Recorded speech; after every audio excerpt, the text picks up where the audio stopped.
আমি লাইভে আছি। হ্যাঁ,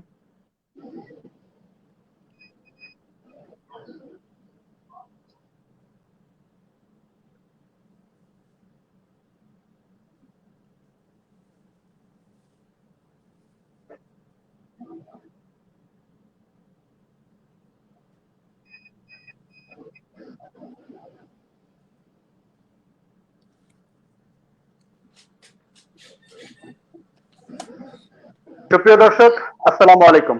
সকলকে স্বাগত জানাচ্ছি ভয়েস অফ পিপলের আজকের আয়োজনে। সমসাময়িক বাংলাদেশের সমসাময়িক রাজনৈতিক সকল ইস্যু নিয়ে আমরা আমাদের ভয়েস অফ পিপল থেকে আলোচনা করে থাকি এবং তারই ধারাবাহিকতায় আজকে আমাদের অনুষ্ঠান আমরা সাজিয়েছি সমসাময়িক বাংলাদেশ এবং রাজনীতি এ বিষয়ের উপর আলোচনা করা হবে। আলোচনা করার জন্য আমাদের সঙ্গে স্টুডিওতে আজকে উপস্থিত রয়েছেন তিনজন সম্মানিত আলোচক। আপনারা সকলেই ওনাদেরকে চেনেন। আমাদের সঙ্গে যুক্ত আছেন মোহাম্মদ তারিকুর রহমান জুয়েল, ভাইস চেয়ারম্যান আদর্শ সদর উপজেলা পরিষদ কুমিল্লা এবং সাধারণ সম্পাদক কুমিল্লা আদর্শ সদর উপজেলা আওয়ামী লীগ। আমাদের সঙ্গে যুক্ত আছেন লায়ন নুরুজ্জামান হীরা, সাংগঠনিক সম্পাদক গণতান্ত্রিক সরি হীরাবাইয়ের এনডিএম, জাতীয় গণতান্ত্রিক আন্দোলন এনডিএম। এবং আমাদের সঙ্গে আরো যুক্ত আছেন মোহাম্মদ জাফর সরকার, সাবেক সংসদ সদস্য এবং অনলাইন অ্যাক্টিভিস্ট। সুপ্রিয় দর্শক, যারা অনুষ্ঠানটি দেখতেছেন আপনাদের প্রতি অনুরোধ থাকবে আপনারা অবশ্যই আমাদের অনুষ্ঠানটি আপনাদের নিজ নিজ টাইমলাইনে শেয়ার করবেন যেন আমাদের সকল দর্শকবৃন্দ দেখতে পাই এবং দেখার সুযোগ পাই। আমি প্রথমে আলোচনার জন্য আহ্বান জানাবো জনাব তরিকুর রহমান জুয়েল, আপনার কাছেই আসবো। সমসাময়িক বিষয়গুলি নিয়ে যদি আমি আলোচনা করি তাহলে যে বিষয়গুলি ইদানিং কালে চলে যাচ্ছে বা আলোচিত হচ্ছে, খুব বেশি আলোচনা হচ্ছে, সেই বিষয়গুলি নিয়ে আপনার কাছে আমি প্রথম জানতে চাইব। গত কিছুদিন আগে আমাদের মাননীয় প্রধানমন্ত্রী উনি একটি বক্তব্য দিয়েছিলেন যেখানে উনি বলেছিলেন যে বিরোধী দলীয় নেত্রী বেগম খালেদা জিয়া যিনি যাকে পদ্মা সেতু থেকে নিচে ফেলে দেওয়া উচিত, পদ্মা সেতু থেকে নিচে ফেলে দেওয়া উচিত এবং তারই পাশাপাশি ডক্টর মোহাম্মদ ইউনুস যাকে পদ্মার পানিতে চুবুনি দিয়ে দুইবার চুবুনি দিয়ে তুলে নিয়ে আসা উচিত যেন উনি না মরেন। আপনি মাননীয় প্রধানমন্ত্রীর এই বক্তব্যটিকে কিভাবে দেখছেন? প্রধানমন্ত্রীর কাছ থেকে এরকম বক্তব্য আসলে আমরা আশা করতে পারি কিনা? জুয়েল ভাই, আপনি শুনতে পাচ্ছেন? আপনি কি প্রশ্ন আমাকে করতেছেন? জি জি, আপনাকে আপনাকে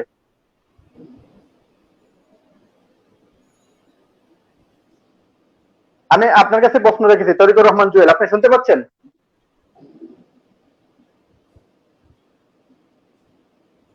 আচ্ছা, ওনার এখানে মনে হয় নেট সমস্যা হচ্ছে। উনি আমার যতটুকু মনে হয় ওনার এখানে ইন্টারনেট সমস্যা হচ্ছে। আমি সেম প্রশ্নের লাইন নুরুজ্জামান হীরা আপনার কাছে রাখতেছি, আপনি বিষয়টিকে কিভাবে দেখছেন?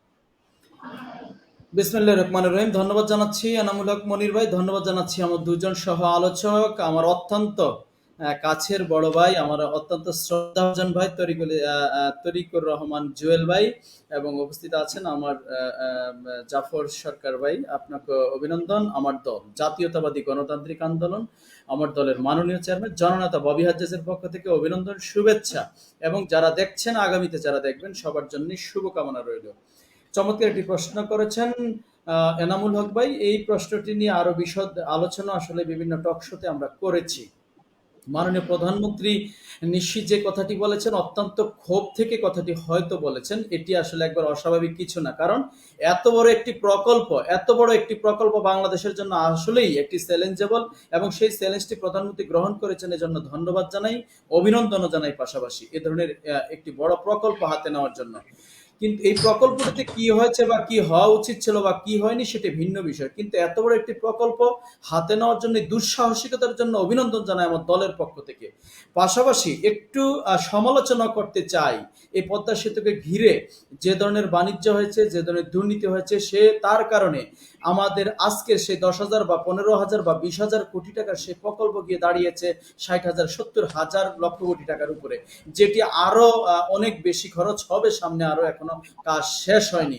পাশাপাশি মাননীয় প্রধানমন্ত্রী যে কারণে কথাটি বলেছেন সেটি আমি আগে বলেছি যে হয়তো ক্ষোভ থেকে বলেছেন, কষ্ট থেকে বলেছেন, কারণ এত বড় একটি প্রকল্প সকলের আন্তরিকতা সহমর্মিতা থাকারই কথা ছিল, সে কারণে হয়তো তিনি ক্ষোভ থেকে কথাটি বলেছেন। কিন্তু ভুলে গেলে চলবে না, ইতিহাস কাউকে ক্ষমা করে না, এটি মাননীয় প্রধানমন্ত্রীকে মনে রাখতে হবে। কারণ এই মাননীয় প্রধানমন্ত্রী যখন যমুনা সেতুটি হয়েছিল, সেই যমুনা সেতু 1994 সালে 10ই এপ্রিল, আমরা ভুলে যাইনি, ইতিহাস ভুলে যায়নি। ইতিহাসের পাতা ভুলে যায়নি, পত্রিকা ভুলে যায়নি। 1994 সালে 10ই এপ্রিল যখন ভিত্তিপ্রস্তর হয়েছিল যমুনা সেতুর, সেই দিন মাননীয় প্রধানমন্ত্রী আজকের তিনি বিরোধী দলের নেত্রী ছিলেন, সেই দিন কিন্তু তিনি হরতাল ডেকেছিলেন। এটি ইতিহাসে একেবারেই কিন্তু লিখিত আকারে আছে। সারা পৃথিবীতে যতদিন পৃথিবী ধ্বংস হবে না, এই ইতিহাস কিন্তু লেখা থাকবে, এই ইতিহাস খুঁড়ে খুঁড়ে কিন্তু খাবে। অতএব মাননীয় প্রধানমন্ত্রী হয়তো ভুলে গিয়েছেন যে জনগণ বা পত্রিকাগুলো হয়তো ভুলে গেছে এখন, আর সেজন্য হয়তো তিনি এই মন্তব্যটি করেছেন।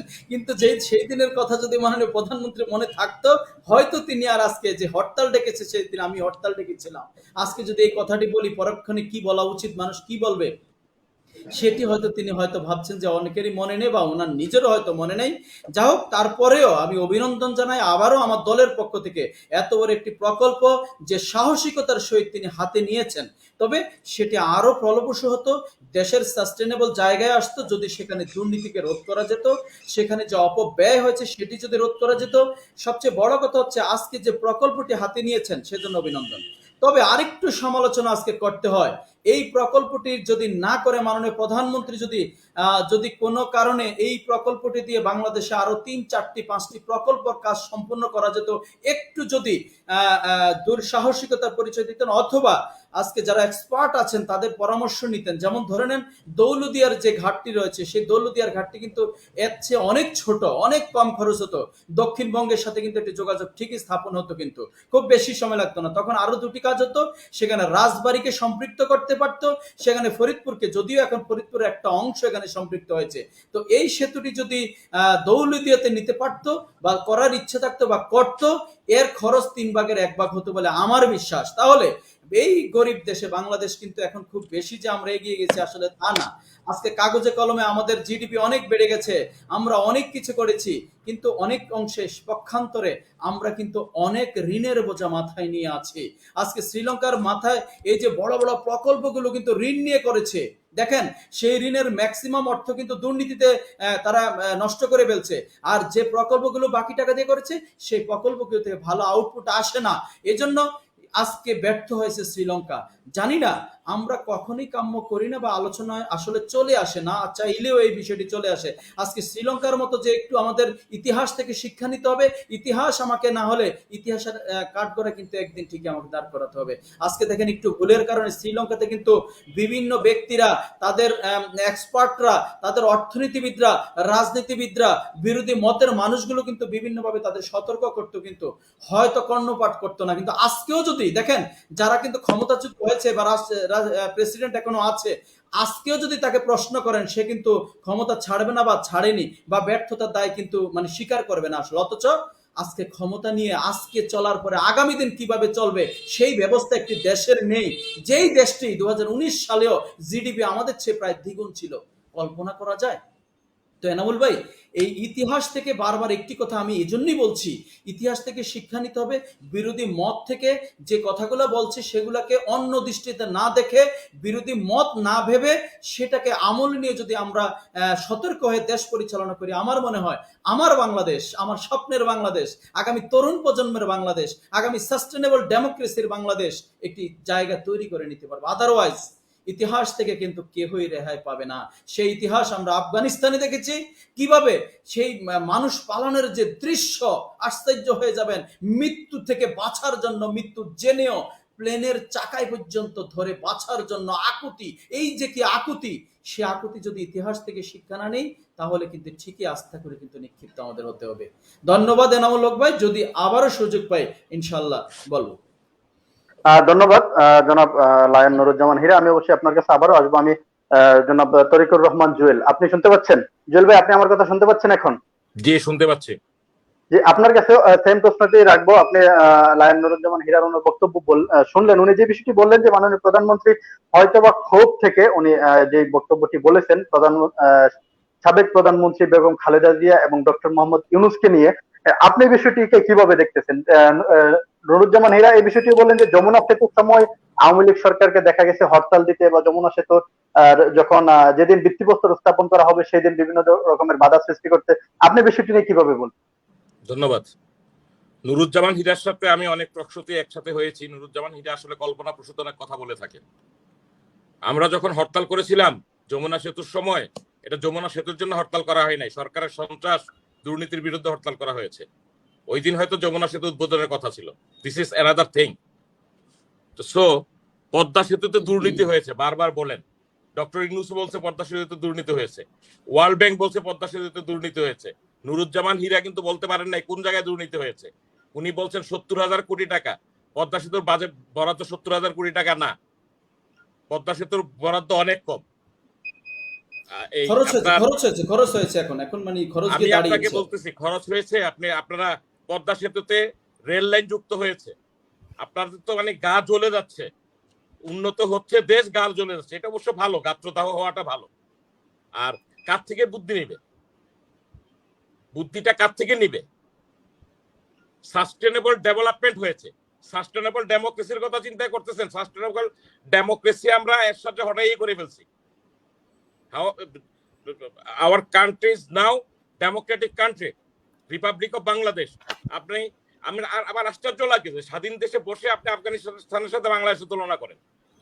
বাংলাদেশ গভর্নমেন্ট আর আফগানিস্তানের তালেবান গভর্নমেন্ট কি এক জিনিস?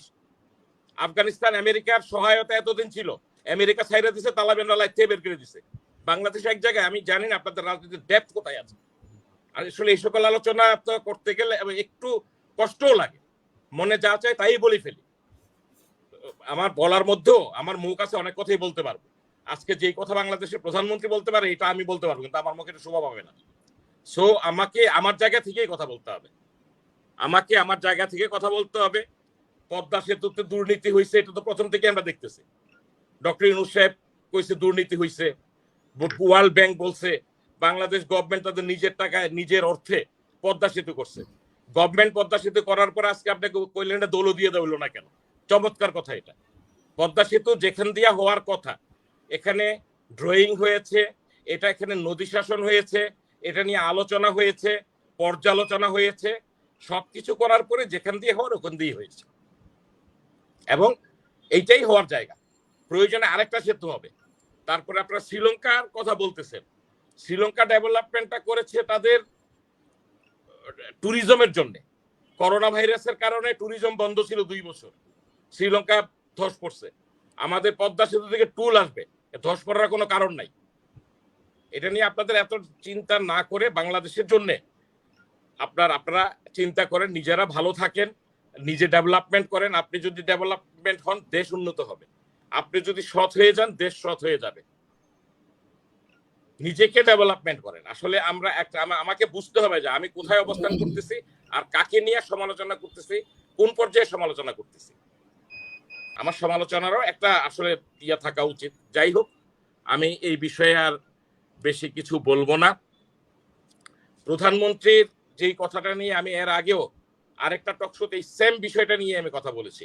সো আজকের বিষয়টা যদি এরকম আমি জানতাম, তাইলে আমি আসতাম না আজকে টকশোতে, সরি টু সে। তারপরেও আপনি বলেছেন সমসাময়িক বিষয়গুলি নিয়ে আলোচনা করতেছি, তো সবগুলি বিষয় নিয়ে আমরা আলোচনা করার চেষ্টা করব।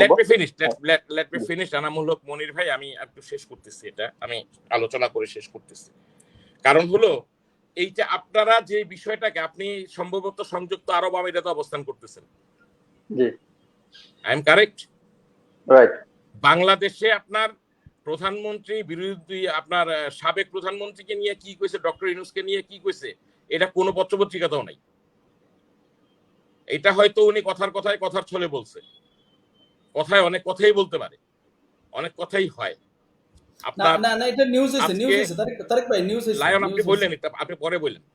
লায়ন আপনি তো বাংলাদেশে অবস্থান করেন, কোন পত্রিকায় হেডলাইন হয়েছে এটা একটু বললেন আজকে আমাকে, আমি পত্রিকাগুলো সংগ্রহ করে দিব আপনাকে। হেডলাইন না আপনার বাংলাদেশে বিরোধী দলীয় নেত্রী সন্ত্রাসের বিরুদ্ধে প্রোগ্রাম করতেছিল, ওই প্রোগ্রামে গ্রেনেড হামলা করে 21 জন মানুষকে হত্যা করা হয়েছে। সৌভাগ্য ছিল প্রধানমন্ত্রীর, উনি যেই মঞ্চে ছিলেন এটা ছিল চলমান গাড়ির মঞ্চ, ওনাকে মঞ্চ করতে দেওয়া হয় নাই সেদিন। এই রাজনীতি আমরা দেখেছি। বাংলাদেশের একজন মাননীয় সংসদ সদস্য, যিনি ইমিডিয়েট পাস অর্থমন্ত্রী ছিলেন, শাহ এম এস কিবরিয়া, তাকে বুম্বিং করে সিলেটে হত্যা করা হয়েছে। সেদিন স্পিকারকে যখন সাংবাদিকরা জিজ্ঞেস করছে, উনি বলছেন যে আমি শুনিই নাই। একটা হেলিকপ্টার দিয়ে যদি আনা যেত, জমিরুদ্দিন সরকারকে বাঁচানো যেত। সেই জায়গা থেকে আমরা অনেক দূর চলে এসেছি। তালেবানি রাষ্ট্র তৈরি করার জন্য বাংলাদেশকে একদিকে রাজাকার, একদিকে মুক্তিযোদ্ধা। আমি সরি টু সে যে আমাদের সাবেক প্রধানমন্ত্রী ডান দিকে রাজাকার আর বাম দিকে মুক্তিযোদ্ধা নিয়ে একটি জগাখিচুড়ি সরকার আমরা দেখেছি। এবং সেই সরকারের আমলে বাংলাদেশের 63টি জেলায় বোমা হামলা করা হয়েছে। ওই জায়গায় আমরা নাই। তালেবানের রাষ্ট্র তখন ছিল, আজকে নেই। আজকে তালেবানের রাষ্ট্র নেই। আজকে বাংলাদেশ অত্যন্ত সুন্দরভাবে এগিয়ে যাচ্ছে। বিরোধী দল যারা করেন তারা বিরোধী দল বিরোধিতা করবেন, এটা স্বাভাবিক। তবে বিরোধী দল আজকে আমরা যেই জায়গায় পৌঁছেছি, বিরোধী দলের বিরোধিতার মধ্যেও আপনার কিছুটা সামঞ্জস্য থাকতে হবে। পদ্মা সেতুতে দুর্নীতি হয়েছে, লায়ন আপনাকে বলতে হবে কোন জায়গায় দুর্নীতি হয়েছে, কোন জায়গায় কত টাকা দুর্নীতি হয়েছে। প্লিজ আপনি আপনার বক্তব্যের সময় বলবেন। শুধু শুধু মুখে মুখে বলে যাবেন দুর্নীতি হয়েছে। এবং এই যে আপনারা এই কথাগুলি বলেন, এই কথাগুলি যে আপনি বলেন, আপনি নিজেও জানেন না কোথায় দুর্নীতি হয়েছে। দুর্নীতির কথা যখন প্রথম আসছে টাকাই বরাদ্দ হয়নি, টাকা বরাদ্দের আগে ওয়ার্ল্ড ব্যাংক বলে দিয়েছে দুর্নীতি হয়েছে। আর এইটার ভিতরে বাতাস দিয়েছেন ডক্টর ইউনূস সাহেব। ডক্টর ইউনূস সাহেব বাংলাদেশে কখনো রাজনীতি করেন নাই। 111 আসছে, ওনার খায়েশ হয়েছে বাংলাদেশের প্রধানমন্ত্রী হওয়ার। উনি নতুন দল তৈরি করছিলেন, কয়দিন ঘোরাঘুরিও করছেন, মোটরসাইকেল মোহরাও দিচ্ছেন, দিয়ে এরপরে উনি 2 নেত্রীর -2 ফর্মুলাতে উনি সাকসেসফুল না হইয়া উনি আবার ওনার জায়গায় ফিরে গেছে। যাইয়ে উনি বাংলাদেশের বিরোধিতা করতেছে। উনি যখন গ্রামীণ ফোন করে, আওয়ামী লীগ সরকার ক্ষমতায় ছিল, আমাদের মাননীয় প্রধানমন্ত্রী এই গ্রামীণ ফোনটা সংসদে আপনার গ্রামীণ ফোনের এগুলি সবকিছু রেডি করে চিঠিটা একজন প্রতিমন্ত্রীকে দিয়ে ওনার বাসায় পাঠিয়েছিলেন। এইটা হলো কার্টিসি। উনি সরকারি কর্মচারী বা কর্মকর্তা বা কোনো সচিব দিয়ে পাঠান নাই। ডক্টর ইউনূস সেই মর্যাদাটাও রাখে নাই। আমি ওনার সমালোচনা ওইভাবে করতে চাই না, কারণ উনি বাংলাদেশের রাজনীতিতে সমালোচনা করার মতন জায়গায় উনি অবস্থানও করেন না। উনি অনেক বড় ব্যক্তি, উনি নোবেল পুরস্কার প্রাপ্ত, উনি আরো অনেক কিছু পাইতেছে, পৃথিবীর বিভিন্ন দেশে উনি উন্নয়ন করতেছে, আর বাংলাদেশের উন্নয়নের বিরুদ্ধে সমালোচনা করতেছে। তো এই জাতীয় জ্ঞানী মানুষ আমাদের দেশে যদি আর কিছু থাকে তো দেশ ডুবানোর জন্য আর বেশি লোক লাগবে না। তো আপনি এই জন্য আমি বললাম যে আফগানিস্তানের সাথে বাংলাদেশকে তুলনা করে ফেলেন। আফগানিস্তান হলো একটা তালেবানি রাষ্ট্র। আফগানিস্তানের জন্মের পর থেকে এখন পর্যন্ত আফগানিস্তান, আমি হিস্ট্রিতে পড়াশোনা করেছি, এখন পর্যন্ত স্টেবল হইতে পারে নাই। আমেরিকানরা চলে গেছে পরে সব দৌড়াই দিচ্ছে। আপনি কোন ইস্যুতে বললেন যে আফগানিস্তানের দিকে শিক্ষা নেওয়ার জন্য? কি আমাদেরকে কি আমেরিকা শাসন করতেছে নাকি, যে আমেরিকা চলে গেলে এরপরে লায়ন সাহেবরা এটা দৌড়াই দিবেন আমাদেরকে? আমাদের তো আমেরিকা শাসন করে না। আমার দেশ 30 লক্ষ শহীদের রক্ত এবং 2 লক্ষ মা বোনের ইজ্জতের বিনিময়ে এই দেশ স্বাধীন হয়েছে। আজকে আমার কাছে খুব ভালো লাগে, আপনাদের কাছে কেমন লাগে আমি জানি না, যখন রাজাকার আলবদরের সন্তানরা রাজাকার আলবদরদেরকে বাতাস দেন, তারাও মুক্তিযুদ্ধের কথা বলেন। আমার কাছে মনে হইতেছে না এইবার আপনারা সঠিক জায়গায় আসতেছেন, অন্তত এটা উপলব্ধি করতে পেরেছে। তো যাই হোক, আমরা রাজনীতি করি, আমাদেরকে অবশ্যই আমার পরিধি, আমার সীমানা জেনে আমাকে কথা বলতে হবে, এটা আমি মনে করি। আর দ্বিতীয়ত হলো, টকশোতে কোনো দুর্নীতি হইলে এটা স্পেসিফিক বলতে হবে যে এই জায়গায় এত টাকা ছিল, এই জায়গায় ওই জায়গায় দুর্নীতি হয়েছে। পদ্মা সেতু শুরু হওয়ার পরে অনেক বেড়েছে, নদী শাসনে ব্যয় হয়েছে। পদ্মার মতো খরস্রোতা নদী পৃথিবীতে আর 2টা আছে, পদ্মা সহ 3টা। এটা আপনার পদ্মা নদীর উপর সেতু আর করতোয়া নদীর উপর সেতু কিন্তু এক জিনিস না। তারপরে এটার মধ্যে আপনার রেলওয়ে লাইন স্থাপন করা হয়েছে, এটা নিশ্চয়ই আপনারা জানেন, এটা প্রথম ড্রয়িং এ ছিল না। খরচ বৃদ্ধি পাইতে পারে, খরচ বৃদ্ধি পাওয়ার অর্থ দুর্নীতি না। আর এভাবেই যদি দুর্নীতি হইতো, সাস্টেনেবল ডেভেলপমেন্টের কথা বলেন না, সাস্টেনেবল ডেমোক্রেসির কথা বলেন। কি শুভঙ্করের ফাঁকি! বাংলাদেশ যাতে সাস্টেনেবল ডেভেলপমেন্ট হয়েছে এইটা বলতে আপনাদের মুখে একটু কষ্ট লাগে। আজকে আমাদের দেশের অনেক বিদেশিরা আমাদের দেশ থেকে গিয়ে চাকরি করতেছেন, দেশের রেমিটেন্স পাঠাতেছেন। আমার যে অফিস কুমিল্লা সদর উপজেলা পরিষদ, আমার অফিস যেতে হয় ইপিজেড গেট দিয়ে। আমি যখন অফিসে যাই, আমি যখন দেখি যে শত শত চাইনিজ, জাপানি, শ্রীলঙ্কার নাগরিক আমাদের দেশে ইপিজেড এসে চাকরি করে, আমি তখন বলি যে এই স্বপ্নই বঙ্গবন্ধু দেখেছিলেন যে আমার দেশে বিদেশিরা কাজ করবে। আজকে আমার দেশে কত লক্ষ বিদেশি কাজ করে এইটা একটু আপনারা জানেন। সবকিছু জেনে প্রোডাক্টিভ আলোচনা করেন, ক্ষমতা পালা বদল হবে, এটাই নিয়ম, এটাই স্বাভাবিক। পৃথিবীতে কেউ চিরদিন ক্ষমতায় ছিল না। আজকে আওয়ামী লীগ ক্ষমতায় আছে, আগামী দিনে নাও থাকতে পারে। যে ডেভেলপমেন্টগুলি হয়েছে, আমি লায়ন নুরুজ্জামানকে ধন্যবাদ জানাই যে মেগা প্রকল্প হাতে নেওয়ার জন্য যে উনি প্রধানমন্ত্রীরে ধন্যবাদ জানিয়েছেন, সাধুবাদ জানিয়েছেন। পদ্মা সেতু যতদিন থাকবে, শ্রীলঙ্কা হওয়ার কোনো কারণ নেই। ইনভেস্টমেন্টে কোটি কোটি টাকা এখান থেকে আসবে। যেই টাকা দিয়ে ফেরি দিয়ে পার হইতো, ওই টাকা আজকে আমাদের টুল আসবে। আর ওই গত অনুষ্ঠানে আমরা দেখি যে বলেছিল নিজের টাকায় করেছি, টুল মাফ করে দেন। পৃথিবীর অন্তত 2-4-5টা দেশ ভ্রমণ করার সৌভাগ্য আমারও হয়েছে, ব্যক্তিগতভাবেও ভ্রমণ করার সৌভাগ্য হয়েছে, সরকারিভাবেও ভ্রমণ করার সৌভাগ্য হয়েছে। আমি থাইল্যান্ডে গিয়েছি, উড়াল সেতুতে উঠতে হইলে ট্যাক্স দিতে হয়, ব্রিজে উঠতে হইলে ট্যাক্স দিতে হয়, এক্সপ্রেস ওয়েতে উঠতে হলে ট্যাক্স দিতে হয়। এগুলো একটু দেখে জেনে এরপরে একটু কথা বললাম। পৃথিবীর সকল দেশে এটা নেওয়া হচ্ছে। আমি ইন্ডিয়াতে দেখেছি, আমি শ্রীলঙ্কায় দেখেছি। তো যাই হোক, ধন্যবাদ। আমরা শালীনতার মধ্যে সবাই কথা বলবো। আমি কাউকে ব্যক্তিগত আঘাত করার জন্য কথা বলি নাই।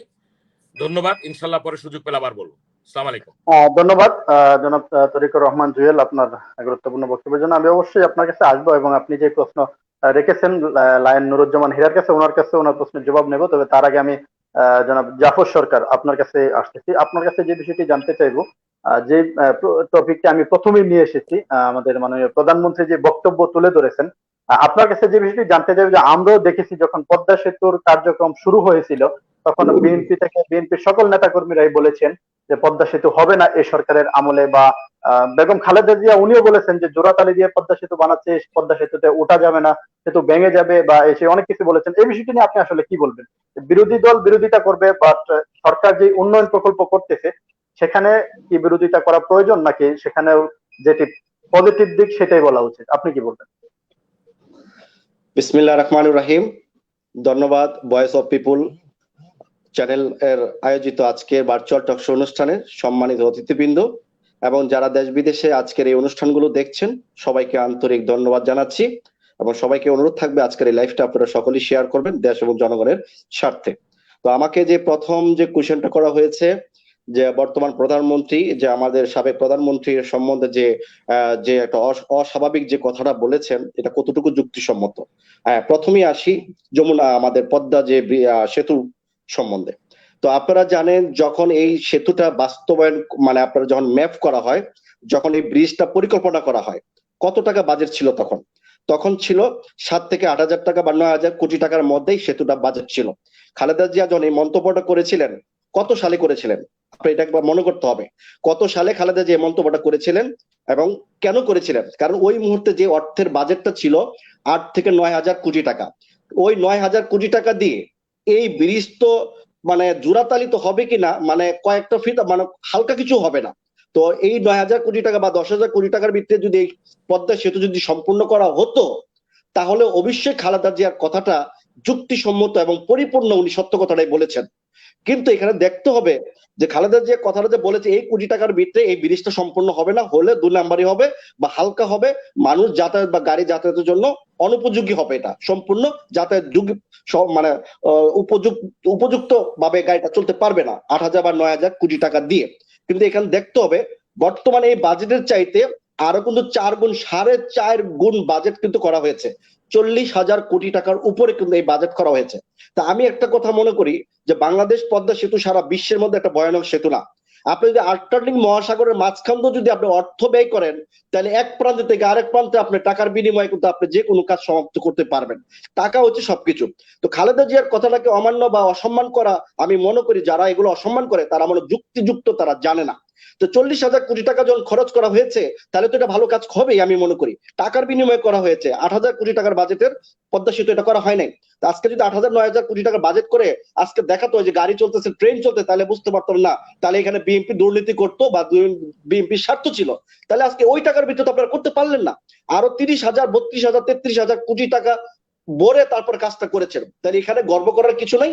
হ্যাঁ, বাংলাদেশে উন্নয়ন যে কাজটা হয়েছে ভালো হয়েছে, কিন্তু দেশের আর্থিক বুঝতে হবে, আমার দেশের ইকোনমিক্স, আমার দেশের গণহার, আয়ের উৎস সবকিছু আমাদের বিবেচনা করতে হবে।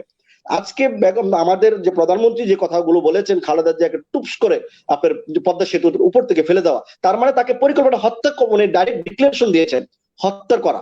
আর প্রধানমন্ত্রী যদি যে কথাটা উনি বলেন তার তার বিপরীত কিন্তু একটা অঘটন কিন্তু বাংলাদেশে ঘটে। আপনারা দেখেছেন 2018 সালে কোঠা আন্দোলন জনসংগ্রামটা হয়, কোঠা আন্দোলন হয়, তখন কিন্তু প্রধানমন্ত্রী বলেছিলেন, ছাত্রলীগকে অর্ডার দিয়েছিলেন যে ছাত্রলীগকে বলেছিলেন যে ছাত্র পরিষদ যারা ছাত্র ছাত্রী আছে তাদের নিরাপত্তা দেওয়ার জন্য, এবং ছাত্রলীগ নিরাপত্তা দিবে। সেই জায়গার নিরাপত্তা এমন ভাবে দিয়েছে, হকি স্টিক দিয়ে হাতুড়ি দিয়ে ছাত্র ছাত্রীদের আপনার হাত পা ভেঙে দিয়েছে। এরকম নিরাপত্তা কিন্তু ছাত্রলীগ দিয়েছে। প্রধানমন্ত্রী যেটা বলেছে তার বিতর্কিত হয়েছে।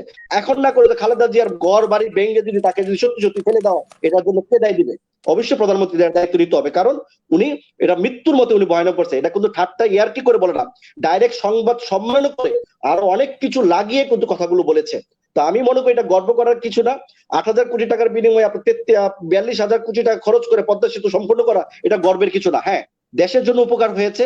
আর যে ভাইয়া আমার যে জুয়েল ভাই যে কথাটা বলেছেন যে সেতু যে বিষয়টা, যেখানে ফেতুর যে আপনার যে টুলের যে বিষয়টা, আগে আপনার যে টাকা যাইতো এখনো যা না, আগে আপনার টুল ভাড়া ছিল আপনার যেখানে আপনার লঞ্চ যে স্টিমার যেগুলো আপনার শিপে মানে স্টিমারে যে পারাপার করতো গাড়ি, প্রতিটি গাড়ি 1400 টাকা করে নিত। কিন্তু এখন যে আমরা নতুন লিজ দেখতে পেলাম, প্রতিটি গাড়িতে আপনার 2400 টাকা, বড় গাড়ির জন্য আরো বেশি। তো বাস চালিত বাসে যদি 2400 টাকা যায়, তাহলে দেখেন এখানে 1000 টাকা বৃদ্ধি করা হয়েছে। এই টাকা বাংলাদেশ সরকার মানে ট্যাক্স হিসাবে নেবে। আরেকটা ভাই কথা যে কথাটা বললেন যে পৃথিবীতে কোন রাষ্ট্রে টুল নেয় এমন কোন মানে টুল সব দেশে নেই। আমি মনে ভাইকে মনে অনুরোধ করবো, আপনি মনে কোনো মুসলিম দেশে বা কোনো আরব দেশে আপনি দেখাতে পারবেন না। যেগুলো মুসলিম দেশটা সেগুলো হয়তো আপনি জানি না ওরা কিভাবে এগুলো করেছে, কিন্তু মুসলিম দেশে এই ধরনের কার্যক্রম আমি দেখি না, কারণ আমি বিভিন্ন আরব দেশে আমি ঘুরেছি। আরব দেশের ব্যয় আর বাংলাদেশের রাজ্য জীবনযাপন আকাশ পাতাল ডিফারেন্স। তাদের দেশের যে কার্যক্রম গুলো কোনো টুলস নাই, সবকিছু জনগণের জন্য ফ্রি। আমরা তো এই দেশের আজনবী, আমাদের জন্য ফ্রি, তাহলে তাদের দেশের নাগরিকের জন্য আরো কি উচ্চ পর্যায়ে ফেসিলিটি আছে এখন আপনারা বুঝতে পারেন। তো প্রধানমন্ত্রী যে বক্তব্যটা দিয়েছেন এটা অস্বাভাবিক বক্তব্য। একজন প্রধানমন্ত্রী দেশের শীর্ষ পর্যায়ে দায়িত্বশীল থেকে এই ধরনের একটা 3বারের প্রধানমন্ত্রীকে এই ধরনের অস্বাভাবিক কথায় উনি একটা মানসিক রোগী হিসাবে আমি মনে করি ওনার এই ধরনের কথাকে উনি উদ্ধার করে জাতির সামনে ওনাকে ক্ষমা চাওয়া উচিত আমি মনে করি। তা না হলে খালেদার যে কোনো প্রকার প্রবলেম হলে এটা দায়িত্ব কিন্তু বর্তমান প্রধানমন্ত্রীকে নিতে হবে। দ্বিতীয় হচ্ছে ডক্টর ইউনূস সাহেব, উনি এমন একটা ব্যক্তি, যদি আজকে যদি প্রধানমন্ত্রী যে বর্তমান প্রধানমন্ত্রী যে আসনে আছেন, পৃথিবীর যে আসনে উনি যেতে পারবেন না, তার চেয়ে কোনো অনেক দ্রুত আমাদের বর্তমানে যে আপনার ডক্টর জাতীয় পুরস্কার প্রাপ্ত ব্যক্তি সব উনি যাই বুঝতে পারবেন। ওতে উনাকে নিয়ে এই ধরনের কুৎসিত করে যে ওনাকে নৌকা থেকে ফেলে পদ্মা নদীতে চুবানো দরকার, এই ধরনের একটা কথা, এটা একটা মানে অসম্মানজনক একটা কথা। প্রধানমন্ত্রী আজকে যদি জুয়েল ভাই আপনি বলতেন তাহলে একটা কথা ছিল, প্রধানমন্ত্রী ডাইরেক্ট যদি এই ধরনের মন্তব্য করে তাহলে এটা মানানসই না। আজকে দেশের ভাবমূর্তি আমাদেরকে দেখতে হবে, দেশ কি উন্নয়ন হয়েছে। প্রতি বৎসর গড়ে প্রতি বৎসরে গড়ে 64,000 টাকা আপনার দুর্নীতি হচ্ছে, মানে আপনার অর্থ পাচার হচ্ছে।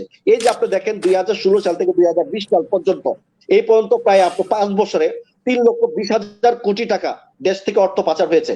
এবং 2015 সাল থেকে অর্থ শুধুমাত্র 2015 সালে অর্থ পাচার হয়েছে 98,000 কোটি টাকা, এবং 2008 থেকে 22 সাল পর্যন্ত এই পর্যন্ত 11,33,000 কোটি টাকা এই পর্যন্ত পাচার হয়েছে। আর এই ধরনের টাকাগুলো কোথায় পাচার হয়েছে আপনারা সবাই জানেন, যুক্তরাষ্ট্র, যুক্তরাজ্য, কানাডা, মালয়েশিয়া, আরব আমিরাত, থাইল্যান্ড, সুইজারল্যান্ড, কানাডা, সিঙ্গাপুর এবং হংকং নামে এই ধরনের দেশে। এবং যারা বর্তমান সরকারের সাথে যারা সম্পৃক্ত প্রত্যেকটা মানুষই কিন্তু ওইখানে তাদের সাথে ব্যাংক অ্যাকাউন্ট বা এই ধরনের কাজের সাথে কিন্তু লিপ্ত। আপনারা দেখেন এই যে সবকিছু এই যে দুর্নীতিগুলো কারা করছে, এই যে দেশের যে অর্থগুলো আপনারা বুঝতে হবে। আজকে আমাদের বাংলাদেশের রিজার্ভ ফান্ড আছে $40 মিলিয়ন, মানে 40 বিলিয়ন ডলার আছে, কিন্তু আমরা কিন্তু 98,000 কোটি টাকা বহির্বিশ্বে কিন্তু আমরা ঋণও রেখেছি। আর আপনার দেশের আয়ের কথা বলছেন, আপনারা ভালো আছেন, আওয়ামী লীগ যারা করে তারা ভালো আছে, অন্য কেউ ভালো না। আমরা আওয়ামী লীগের উন্নয়ন দিয়ে বাংলাদেশ উন্নয়ন হবে না। আমাদের দেখতে হবে আমাদের গড়ে জনগণের আয়ের উৎস কি, আমাদের জনগণের জামাল নিরাপত্তা কি, আমাদের জনগণের মৌলিক চাহিদাগুলো কি কি পূরণ হচ্ছে এই বাংলাদেশের বর্তমান সরকারের, সেগুলো দেখতে হবে। আমার নৈতিক অধিকার কি, আমার মৌলিক অধিকার কি, আমার ভোটের অধিকার কি, আমার বিচার বিভাগের অধিকার কি, আমি কি সঠিক বিচার পাচ্ছি কিনা, আমি কি আমার সঠিক কথাগুলো প্রয়োগ করতে পারতেছি কিনা, সেগুলো আগে দেখতে হবে। এগুলো উন্নয়ন হচ্ছে রাষ্ট্রের উন্নয়ন। আমি যদি সারাদিন যদি আমি না খেয়ে থাকি, বাংলাদেশের প্রত্যেকটা জেলাতে প্রত্যেকটা শহরে যদি আপনি ফ্লাইওভার দেন, 50 তলা বিল্ডিং করে আর এদের আমি না খাই মরি, আমার প্রতি জনগণের সরকারের কোনো দায়ী দায়িত্ব নেই, তাহলে এটাকে উন্নয়ন বলে না। এটা হচ্ছে মানুষ দেখানো, বিশ্বকে দেখানোর জন্য উন্নয়ন। সেই উন্নয়ন কোনো দেশের উন্নয়ন হয় না। আজকে আপনি বলবেন বাংলাদেশ উন্নয়ন হচ্ছে, এই যে আপনার দ্রব্যমূল্য দামের বাড়তি, যেখানে আপনার 3-4 গুণ আজকে অর্থ নেওয়া হচ্ছে, কিন্তু কৃষক কিন্তু জমিন থেকে যখন ফসলগুলো বাজারে ছাড়ে তখন ন্যায্য মূল্যই ছাড়ে। 10 টাকা মনে করেন এখানে কাঁচা আপনার পটল বিক্রি করলো যখন গ্রাম থেকে তারা নিয়ে আসে, মনে করেন 8-10 টাকা 12 টাকা কিলো তারা বিক্রি করতেছে। সেই পটল কিন্তু ঢাকা শহর আসার সাথে সাথে 70 টাকা 80 টাকা কেন হবে?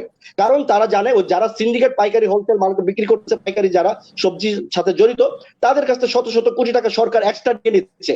এই টাকাগুলো হয়তো তারা রিজার্ভ ফান্ডে রাখতেছে, দেখাচ্ছে বহির্বিশ্বকে, দেখাচ্ছে আমার দেশ উন্নয়ন হচ্ছে, কিন্তু সরকারের কোন কারিশমাতে তারা দেশ উন্নয়ন করছে? জনগণের পকেটের টাকা জোর করে নেওয়াটা কি উন্নয়ন বলে?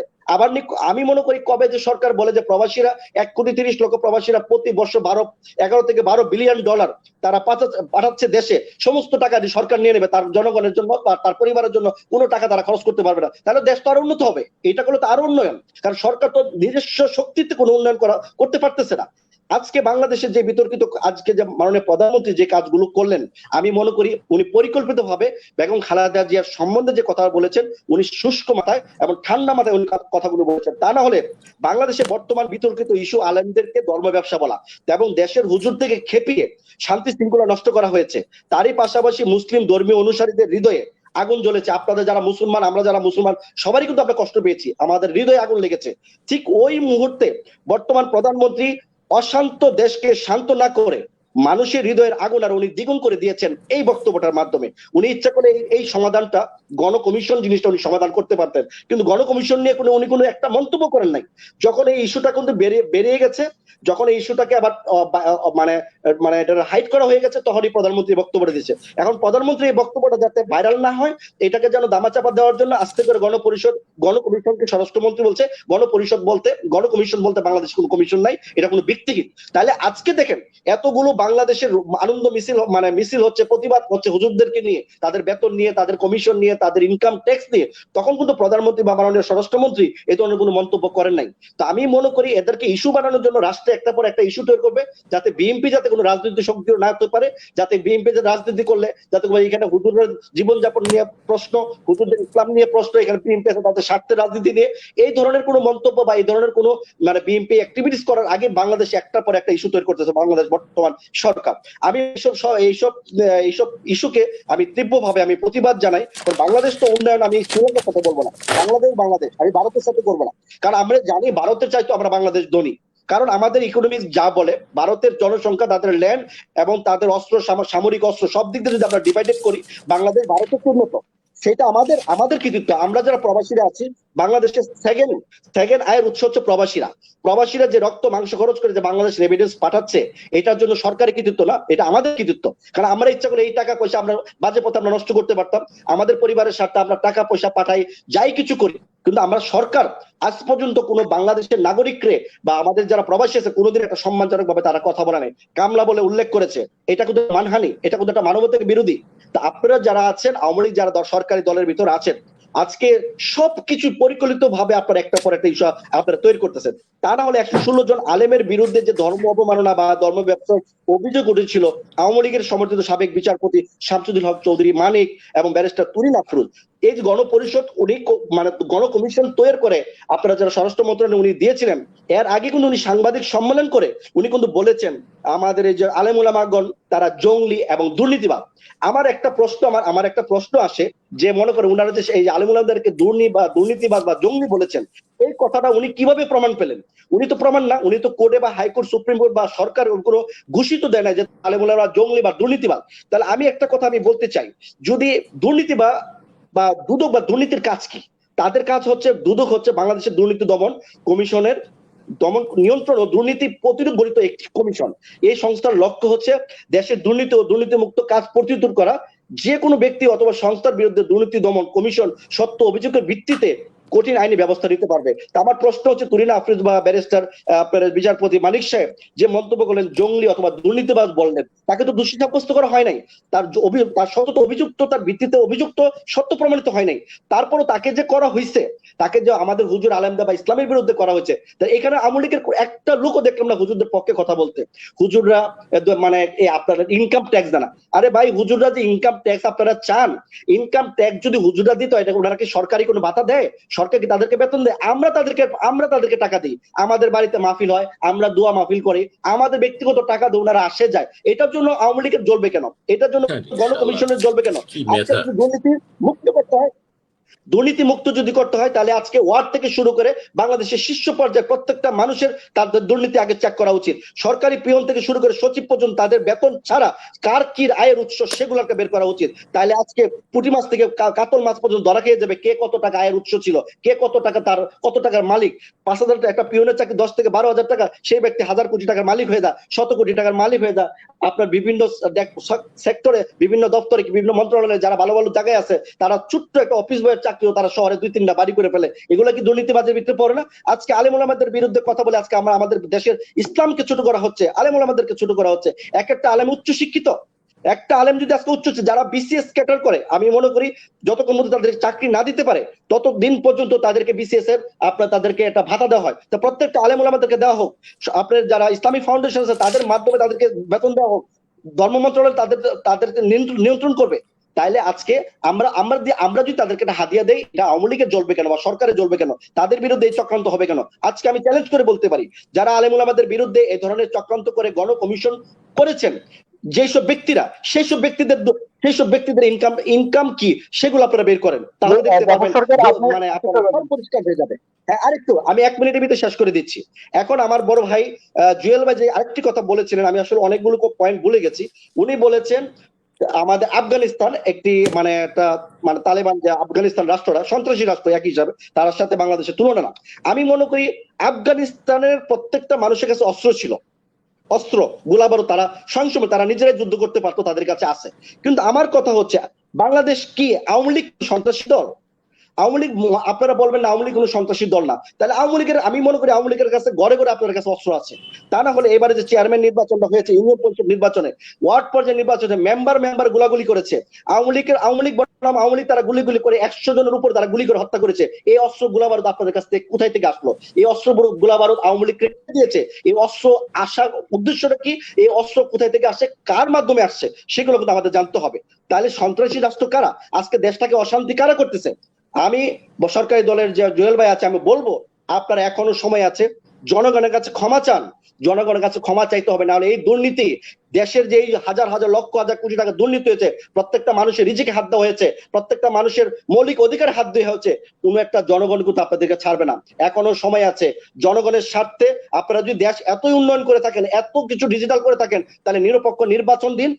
নিরপেক্ষ নির্বাচন দিয়ে সঠিক তত্ত্বাবধায়ক সরকারের নির্দেশে এবং প্রত্যেকটা প্রার্থী নিরাপত্তা মানে বজায় করে, নির্বাচন প্রার্থীদের নিরাপত্তা দিয়ে নির্বাচন সুষ্ঠু করে আপনারা যদি দল ক্ষমতা আসতে পারেন, আমরা আপনাদেরকে সেলুট দেব, জনগণ সেলুট দেবে। কারণ জনগণ তখন আপনারা একটা সরকার দায়বদ্ধতা সরকার থাকবেন, জবাব সরকার থাকবেন।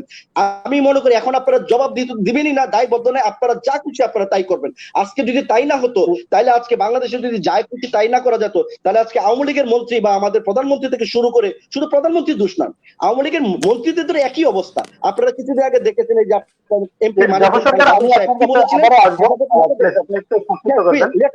আমার 30 সেকেন্ড শেষ। ভাই টাইম লিমিট করে দেন, টাইম লিমিট করে দেন, এত নাতি দীর্ঘ বক্তব্য শোনার সময় আমাদের নাই। আমার কথা শুনতে হবে। আপনি কিন্তু অনেক কষ্ট করে গেছেন ভাই, আপনি টাইমটা মেইনটেইন করতে হবে, টাইমটা মেইনটেইন করতে হবে। না এনামুল ভাই, উনার প্রশ্নগুলো শেষ না হলে আমি উত্তরটা কিভাবে দিব? এই যে প্রধানমন্ত্রী থেকে শুরু করে এই যে ভাই তাহলে আমি চলে যাব সারা রাত বসে আমার এখানে রাত 11টা। আপনি যে প্রশ্নগুলো করেছেন, আপনি যে প্রশ্নগুলো করেছেন আমাকে শেষ করতে হবে তো। প্রধানমন্ত্রী থেকে শুরু করে যে মানবদিন বাদল এমপি ছিলেন, উনি কি বলেছিলেন?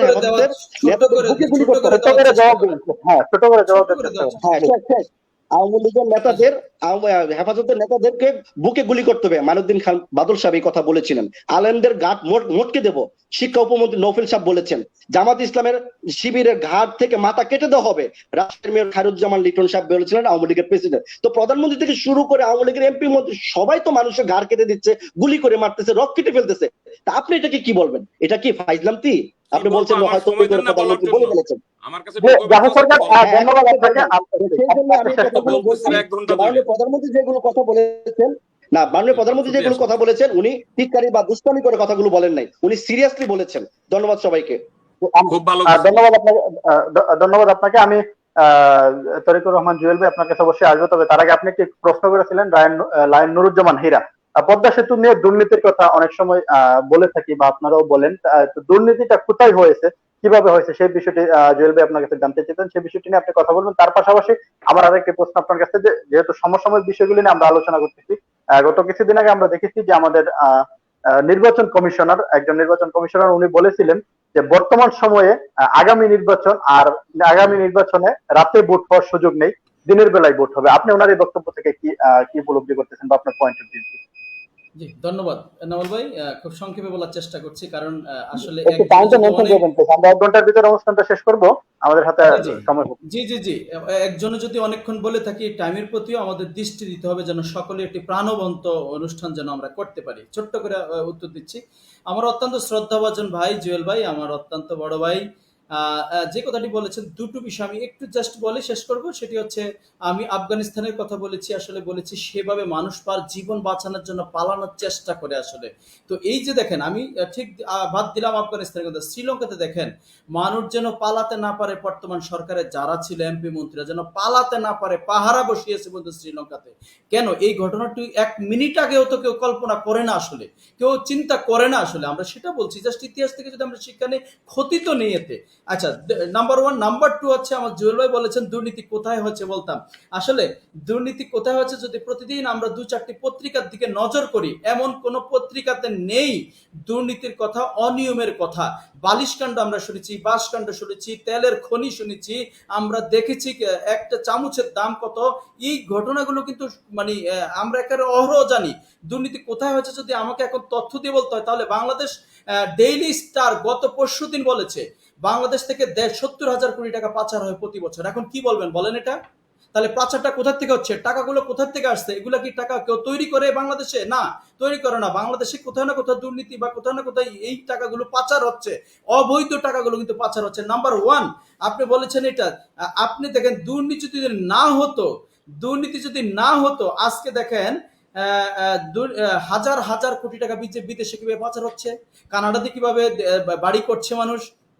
করোনাকালীন সময়ে আপনাকে তথ্য দিয়ে বলছি, করোনাকালীন সময়ে একেবারেই 15,000 কোটিপতি হয়েছে। 15,000। এরা কারা, কোথা থেকে হয়েছে, এদের আয়ের উৎস কি, সরকার কি এগুলো দেখে নেই? দুর্নীতি যে হয়েছে দেখেন, আপনাদের এমপি মন্ত্রীদের কথা সেটা প্রকাশ পায় কিভাবে।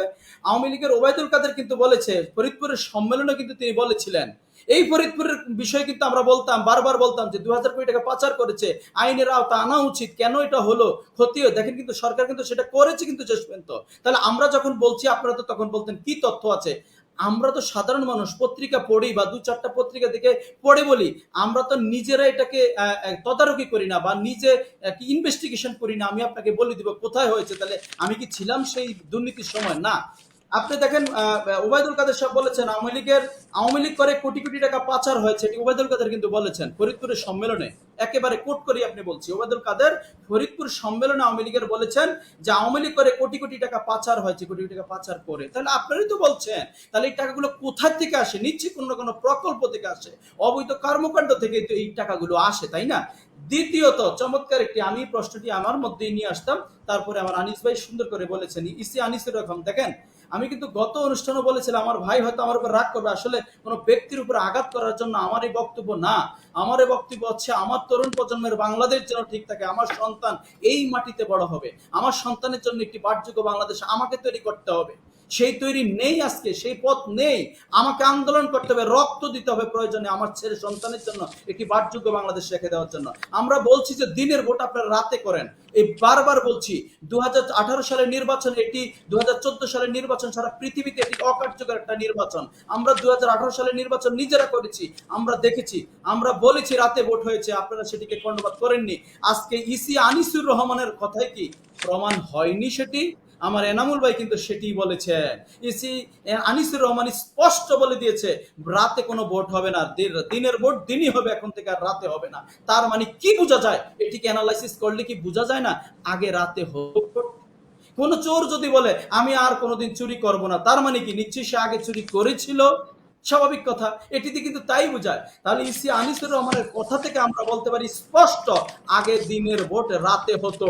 এদেশের 18 কোটি জনগণ সেটি মেনে নেয় না, আগামী দিনের ইতিহাস কোনোদিন মেনে নিবে না।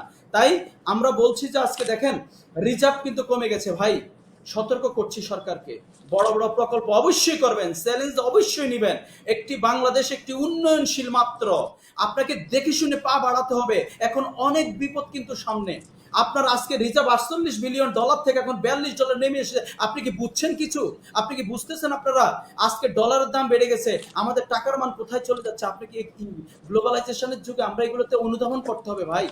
আত্মতুষ্টিতে ভুগে শ্রীলঙ্কার মতো ভিতরে দিয়ে সব খোলসা হয়ে যাবে, সেই দিন কিন্তু আসলেই আসলেই বিমানবন্দরে পালাবার পথ মানুষের মানে দিবে না কিন্তু সেই দিন। কিন্তু এখন সময় আছে, সময় এখনো খুব বেশি নাই, কিন্তু তারপরও যেইটুকু সময় আছে আপনাদের যদি কাজে লাগাতে পারেন, দেশের জনগণের জন্য যদি কাজ করতে পারেন, দেশের জনগণের কথা যদি ভাবেন, আগামী দিনে বাসযোগ্য যে বাংলাদেশ যদি চান, তাহলে কিন্তু এখনো এই যে প্রতি বছর ডেইলি স্টারের যে তথ্য উঠে এসেছে যে প্রতি বছর 70,000 কোটি টাকা, প্রায় 2,00,000 কোটি টাকা ঋণ আছি আমরা।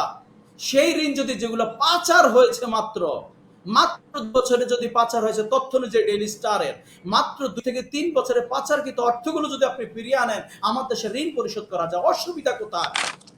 কেন আপনি তো মাননীয় প্রধানমন্ত্রী কিন্তু জিরো টলারেন্স তো ঘোষণা করছেন, তো অসুবিধাটা কোথায়? এই দুর্নীতিবাজদের টাকাগুলো ফেরত নিয়ে আসেন না। ইতিহাসের আপনারা সন্ন্যাক করে লেখা থাকবেন, আপনাদের নাম মানুষের হৃদয়ে লেখা থাকবে। তো ভাই কেউ তো চায় না, আপনারাও নিশ্চয়ই চান না দুর্নীতি কেউ করো। তাহলে যারা করেছে তাদেরকে কেন বিচার করেন না? কেন আওতা আনেন না? কেন ফিরিয়ে আনছেন না টাকাগুলো? এই যে ডেইলি স্টারের তথ্য অনুযায়ী কেন টাকাগুলো আনছেন না? কোথায় বাধাটা, কোথায় বলেন? সেগুলো ফিরিয়ে আনেন, আমার স্বপ্নের বাংলাদেশ অবশ্যই আগামী দিনে মাথা উঁচু করে দাঁড়াতে পারবে সারা বিশ্বে। আজকে বঙ্গবন্ধু স্যাটেলাইটের মতো দেখেন বিশাল এক প্রকল্প, 300 কোটি টাকা খরচ হয়েছে, আজকে সেখান থেকে কিন্তু ইনকাম নেই, সেখান থেকে কিন্তু ইনকাম নেই। এভাবে যদি আরো 2, 4, 5, 7টি প্রকল্প যদি মানে ব্যর্থ হয়, বলবো ব্যর্থ যদি হয়, তাহলে কিন্তু খবর আছে বাংলাদেশে, মানে বিপদ আছে, কিন্তু সেই বিপদ কিন্তু সামনে আছে। অতএব সেই বিপদগুলো চিন্তা করে আজকে এই মতামতগুলো জানি হয়তো যদি কোনো মানুষের দৃষ্টিগোচর হয়ে থাকে আমাদের আজকের এই মন্তব্যগুলো, সেগুলো দেখবেন, সেখান থেকে জিস্ট যদি কিছু থাকে সেগুলো নিবেন, অবাঞ্ছিতগুলো ফেলে দিবেন, অসুবিধা নেই। আগামী দিনে যেন আমরা একটি পাঠযোগ্য বাংলাদেশ করতে পারি, কাঁধে কাঁধ মিলিয়ে সকলের। হিংসা করে কোনো লাভ নেই, তো আসলে আগাবে না দেশ। দেশ আগাতে হলে দেশের কাজ সংক্ষিপ্ত করবেন। দেশ আগাবে না, দেশ আর কোথায় আগাবে? ধন্যবাদ, আবার সুযোগ পেলে বলবো। জি জি, ধন্যবাদ আপনাকে। যে আমি তরিকুর রহমান জুয়েল ভাই আপনার কাছে আসতেছি। নুরুজ্জামান হীরার যে বক্তব্য ছিল এবং যে বিষয়টি উনি ফলো করে বলার চেষ্টা করেছেন, বাংলাদেশ থেকে অনেক অর্থ পাচার হয়েছে। যেহেতু উন্নয়নের কথা আমরা বলতেছি, যে সকল অর্থ পাচারের কথা আমরা শুনতেছি, সেগুলি দেশে ফিরিয়ে আনার জন্য আসলে সরকার কি পদক্ষেপ নিচ্ছে? সম্প্রতি যদি আমি বলে থাকি, পিকে হালদারের কথাই বলি। পিকে হালদার ভারতে গ্রেফতার হয়েছে। একজন পিকে হালদারই প্রায় 5,500 কোটি টাকার উপরে পাচার করেছেন, তার মধ্যে প্রায় 3,000 কোটি টাকা তিনি ভারতে পাচার করেছেন। তো সরকার আসলে কি ভূমিকা নিচ্ছে বা কি পদক্ষেপ নিচ্ছে সে সকল জনগণের টাকা বিদেশ থেকে ফিরিয়ে আনার জন্য, যা পিকে হালদারদের মতো যারা রয়েছে তাদেরকে প্রতিহত করার জন্য? আপনি যদি কিছু বলেন এই বিষয়ের উপর। ধন্যবাদ। আসলে কল্পনা প্রসূত, অনুমান নির্ভর এবং বিদেশে বসে বসে যেই স্বপ্ন দেখি আমি, সেই স্বপ্ন প্রসূত বক্তব্য দিলে এটা হবে না। দুর্নীতি বাংলাদেশে কখন হয় নাই? 5 বার দুর্নীতিতে বাংলাদেশ চ্যাম্পিয়ন হয়েছে খালেদা জিয়ার সময়। অবশ্যই হয়েছে, আমরা তো সেটাই বলি হয়েছে। Let me finish. আপনি কথা বলার প্রয়োজন নাই মিস্টার হীরা, আমি আপনার সঙ্গে কথা বলি নাই। আমার কথা যদি আপনি বলেন আমি খেয়ে হারিয়ে ফেলবো। 5 বার দুর্নীতিতে চ্যাম্পিয়ন যারা হয়েছে তারা এখন দুর্নীতির কথা করে। কি চমৎকার! কি দেশে বাস করি আজকে? আপনার পত্রিকায় ফইরা, মিডিয়ায় ফইরা দুর্নীতির কথা বলেন, আপনার কাছে কোনো তথ্য নাই। আপনারা বাংলাদেশের বিরুদ্ধে ষড়যন্ত্রে লিপ্ত। পরিষ্কার কথা হলো এটা। উন্নয়ন হচ্ছে, উন্নয়ন বাধাগ্রস্ত করা, উন্নয়ন তো বাধাগ্রস্ত করতে পারতেছেন না। এখন মিডিয়ার মাধ্যমে চেষ্টা করতেছেন মিথ্যা কথা বলে, অপপ্রচার করে। কোন পত্রিকায় শুনছেন? আপনাকে আমি বলেছিলাম, আপনি বলতে পারেন যে এই স্পেনে এত টাকা দুর্নীতি হয়েছে। একটা প্রজেক্ট যখন হয়, আসলে এটি আমি কি বলবো আসলে আপনাদের, একটা প্রজেক্ট যখন হয়, প্রজেক্টের একটা ড্রয়িং হয়, প্রজেক্টের একটা ডিজাইন হয়। ড্রয়িং এবং ডিজাইন মতো যখন কাজটা হয়, ওই ডিজাইনে যদি পরিবর্তন করতে হয় প্রজেক্টের প্রয়োজনে, যেটা পদ্মা সেতুতে বারবার পরিবর্তন করা হয়েছে, রেল সেতু নির্মাণ করা হয়েছে বলে। প্রথম ড্রয়িং এ রেল ছিল না। রেল সেতু নির্মাণ করতে এমনিতেই সড়ক সেতুর দ্বিগুণ খরচ হয়। তো এগুলি তো আপনাদের ধারণা নাই, কল্পনা প্রসূত কথাবার্তা বলেন। ড্রয়িং ডিজাইনের বাইরে একটা বাড়ির টিনের ঘরও করা যায় না। টিন শেড ঘর যখন করে একটা মানুষ, বিল্ডিং এর কথা বাদই দিলাম, তখন আপনি যখন মিস্ত্রিরে বলবেন এটা ডাইন দিকে বামে নেন, মিস্ত্রি বলবেন আমি পারবো না, আমার ড্রয়িং ডিজাইনটা এরকম। আর ওই মিস্টার কি বলে আমাদের জাফর সরকার সাহেব, আমি আপনাকে অত্যন্ত শ্রদ্ধা জানাই। আপনি জাপানে অবস্থান করতেছেন, আপনার রেমিটেন্স যোদ্ধা, আমরা রেমিটেন্স যোদ্ধাদেরকে শ্রদ্ধা করি। তো আপনি বাংলাদেশ থেকে কবে গিয়েছেন আমি জানি না, সাবেকুন নাহার সনি নামে বুয়েটের একটা ছাত্রীকে ছাত্র দলের 2 গ্রুপে গোলাগুলি করে মেরে ফেলছিল। ওই অস্ত্রগুলির হিসাব কি আপনি জানেন নাকি? জানেন না, বলেন না অস্ত্র করতে আসছে। আপনার জগন্নাথ বিশ্ববিদ্যালয় ইন্সপেক্টর ফরাদ, যিনি আমাদের রুকিয়া প্রাচীর হাজবেন্ড ছিলেন, ইন্সপেক্টর ফরাদকে সগির গ্রুপ আর বাদশা গ্রুপ গোলাগুলির ক্রসফায়ার ইন্সপেক্টরকে মেরে ফেলছে। এই ইতিহাস বাংলার মানুষ জানে, আপনি জাপান বসে ভুলে গেছেন, আমরা কিন্তু জানি। ইউনিয়ন পরিষদের নির্বাচনে গোলাগুলি হয়েছে, আপনি নিয়ে আসছেন। ইউনিয়ন পরিষদের নির্বাচনের গোলাগুলি বাংলাদেশে আপনার 80 সালে হয়েছে, 81 সালে হয়েছে, 85 সালে হয়েছে। কারণ আমি তো বাংলাদেশে জন্মগ্রহণ করে বাংলাদেশে অবস্থান করতেছি। সব জায়গায় ইউনিয়ন কাউন্সিল ইলেকশন হলে মারামারি, এটা আমাদের দেশের নির্বাচনের একটা কালচার। তো এগুলিতে আপনারা করতেছেন ইস্যু।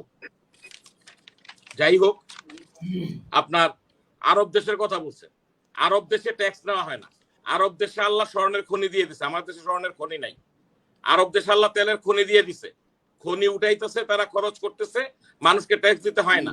আমার দেশের মানুষ কষ্ট করে চলে। আপনি আরব দেশের মানুষ, আপনি বাংলাদেশের মানুষ। বাংলাদেশে আপনি বাংলাদেশের চেয়ে ভালো থাকার জন্যই জাপান গিয়েছেন, এবং জাপান গিয়ে আপনি বাংলাদেশের চেয়ে ভালো আছেন। এখন বসে যদি আপনি জাপানি ভাবধারায় চিন্তা করেন, তাইলে কিন্তু ভাই হবে না, তাইলে জাফর ভাই হবে না। আমাদের বাংলাদেশে বসে আমাদেরকে বাংলাদেশে চিন্তা করতে হবে। আরব দেশে ট্যাক্স নেন এই কথা বললে হবে না। আমাদের সাবকন্টিনেন্টের সব দেশেই ট্যাক্স নাই, জাপানেও ট্যাক্স নাই, জাপানেও টুল উঠে। তারপরে আপনার ওই তো বললাম তো একবার 5 বার, আমি জানি না আপনি বিএনপির কোন পর্যায়ের নেতা, আপনি তো বিএনপির সুরে কথা বলছেন, কিন্তু আপনার ইয়াতে আপনার বিএনপির কোনো কিছু লেখা নাই, থাকলে ভালো হইতো। বিএনপির নেতা হলে আমাদের সাথে আলোচনা, আমি আলোচনা করতে ভালো মনে করি আর কি, বিএনপি হোক আর জামাত হইলে। তো যাই হোক, 5 বার লেখা আছে না, আমি পোস্টারটা দেখি নাই, সরি। তাহলে ভালো, আপনি বিএনপি হলে ঠিক আছে, আপনার বক্তব্য 100%। বিএনপির কাজই তো আপনার হলো মিথ্যা কথা বলা, সারাদিন মিথ্যা কথা বলবেন আর হুজুরদের পক্ষে কথাবার্তা বলবেন। হুজুরদের গায়ের গন্ধ আপনার নেত্রীরও ভালো লাগে, আপনাদেরও ভালো লাগে। তো যাই হোক, আপনার সারা দেশের মানুষ আপনি বলছেন খারাপ আছে। করোনাকালীন সময় বাংলাদেশে একজন মানুষ না খেয়ে মারা যায় নাই। আপনি জাপানে বসে বাংলাদেশের বিরুদ্ধে কথা বলতেছেন, সারা দেশে মানুষ খেতে পায় না। একজন মানুষ খেতে পায় নাই, এই রেকর্ড আমাদের এই বাংলাদেশে নাই। আজকেও আপনার রিপোর্ট বেরিয়েছে, সারা বিশ্বে করোনা যুদ্ধে বাংলাদেশ দ্বিতীয় হয়েছে, যেখানে আমেরিকার মতো দেশ করোনাকে এভাবে প্রোটেক্ট করতে পারে নাই। আমাদের পার্শ্ববর্তী দেশ ভারত পারে নাই, ব্রাজিল পারে নাই, ইউরোপের ম্যাক্সিমাম দেশগুলি পারে নাই। তো বসে বসে বলতেছেন আপনারা না খাই আছে। বাংলাদেশ গভর্নমেন্ট সামাজিক নিরাপত্তার জন্য 17টা ভাতা দিচ্ছে, আপনি বোধহয় এটা জানেন না। আমার দেশে বিধবা ভাতা দেওয়া হচ্ছে, বয়স্ক ভাতা দেওয়া হচ্ছে, পঙ্গু ভাতা দেওয়া হচ্ছে, মুক্তিযোদ্ধাদের ভাতা দেওয়া হচ্ছে, প্রত্যেকটা নাগরিকের ভাতা দেওয়া হচ্ছে। ক্লাস 1 থেকে 5 পর্যন্ত যে ছেলে মেয়েরা পড়ে অবৈতনিক, তাদের বইও মাগনা দেওয়া হচ্ছে, এবং তাদের মাদেরকে প্রতি মাসে 200 টাকা করে দেওয়া হচ্ছে। যেহেতু একবারে সুবিধা বঞ্চিত মানুষের সন্তানরা পড়ে, 200 টাকা করে দেওয়া হচ্ছে এদেরকে, আপনার এই বাচ্চার খরচ টরচের জন্য। হয়তো একটা কলম লাগবে, একটা পেন্সিল লাগবে, একটা ইরেজার লাগবে, এগুলোর জন্য দেওয়া হচ্ছে। এই জন্যই আজকে সাস্টেনেবল ডেভেলপমেন্ট আমরা যাচ্ছি। সারা দেশের মানুষ, আপনারা একটু বলি, পৃথিবীর কোন দেশে আপনারা দেখেছেন যে রাষ্ট্রপতি বদিরুদ্দোজা চৌধুরীরে আমাদের দেশের ছাত্র দলের সোনার ছেলেরা রেল লাইনের উপরে পিটিয়েছে? রেল লাইনের উপর দিয়ে দৌড়াইছে রাষ্ট্রপতি বদিরুদ্দোজা চৌধুরী, আর ছাত্র দলের ছেলেরা ওনার পিছন দিয়ে ঢিল মারছে। ওনার অপরাধ, উনি বঙ্গবন্ধুর মাজার জিয়ারত করেছেন। উনি বলেছিলেন যে আমি রাষ্ট্রপতি, যেহেতু আমি রাষ্ট্রপতি হয়েছি, আমি বঙ্গবন্ধুর মাজারও জিয়ারত করবো। জিয়াউর রহমানের মাজারও জিয়ারত করেছেন। এই অপরাধে ওনাকে ইমপিচমেন্ট করে ওনার বাড়ি, ওনাকে রেল লাইনের উপরে দৌড়াইছে। বদরুদ্দোজা চৌধুরী বাংলাদেশের দলমত নির্বিশেষে একজন সর্বজন শ্রদ্ধেয় মানুষ ছিলেন। তো এগুলি ওনাদের চোখে পড়ে নাই, এগুলি চোখে পড়ে নাই। আর ওই দ্রব্যমূল্যের দাম, একটু বুকে হাত দিয়ে সত্য কথা বললেন, জাপানের দ্রব্যমূল্যের দাম বাড়ে নাই করোনার পরে? পৃথিবীর কোন দেশে বাড়ে নাই? ভাইয়া আমি জাপানে থাকি না, আমি কাতারে থাকি। কাতারে থাকি, কাতারে 1 রিয়াল বাড়ে। আমি কাতারে থাকি, বারবার কালেকশন করার জন্য। আমি কাতার আর জাপান এক জিনিস না। জাপান নিজেরা তৈরি করে, আপনার ইন্ডাস্ট্রি থেকে তৈরি করে তারা থাকে। আপনি কাতারে থাকেন, কাতারে তেল দিয়ে টাকা উৎপাদন করে তারা। যে কাতারের দেশের ইকোনমি আমার দেশের ইকোনমি এক না। আপনি তো এই জন্যই কাতারে থাকেন, বাংলাদেশ থেকে ভালো থাকার জন্য, তাই না? তো কাতারে তো পারবে না। কাতার তো প্রচুর পরিমাণে খনির দেশ। মিডল ইস্ট হলো খনির দেশ। আল্লাহ রাব্বুল আলামিন আমার নবী করিমকে যেই জায়গায় জন্ম করে দিয়েছেন, অ্যারাবিয়ান স্টেটে, নিচের পুরাটাই খনি, তেলের খনি, সোনার খনি। ওখানে তারা যতটুক ভর্তুকি দিতে পারবে, বাংলাদেশ সরকার পারবে না। এবারও রোজার মাসে বাংলাদেশ সরকার ভর্তুকি দিয়ে কোটি মানুষকে আপনার দ্রব্যমূল্য দিয়েছে।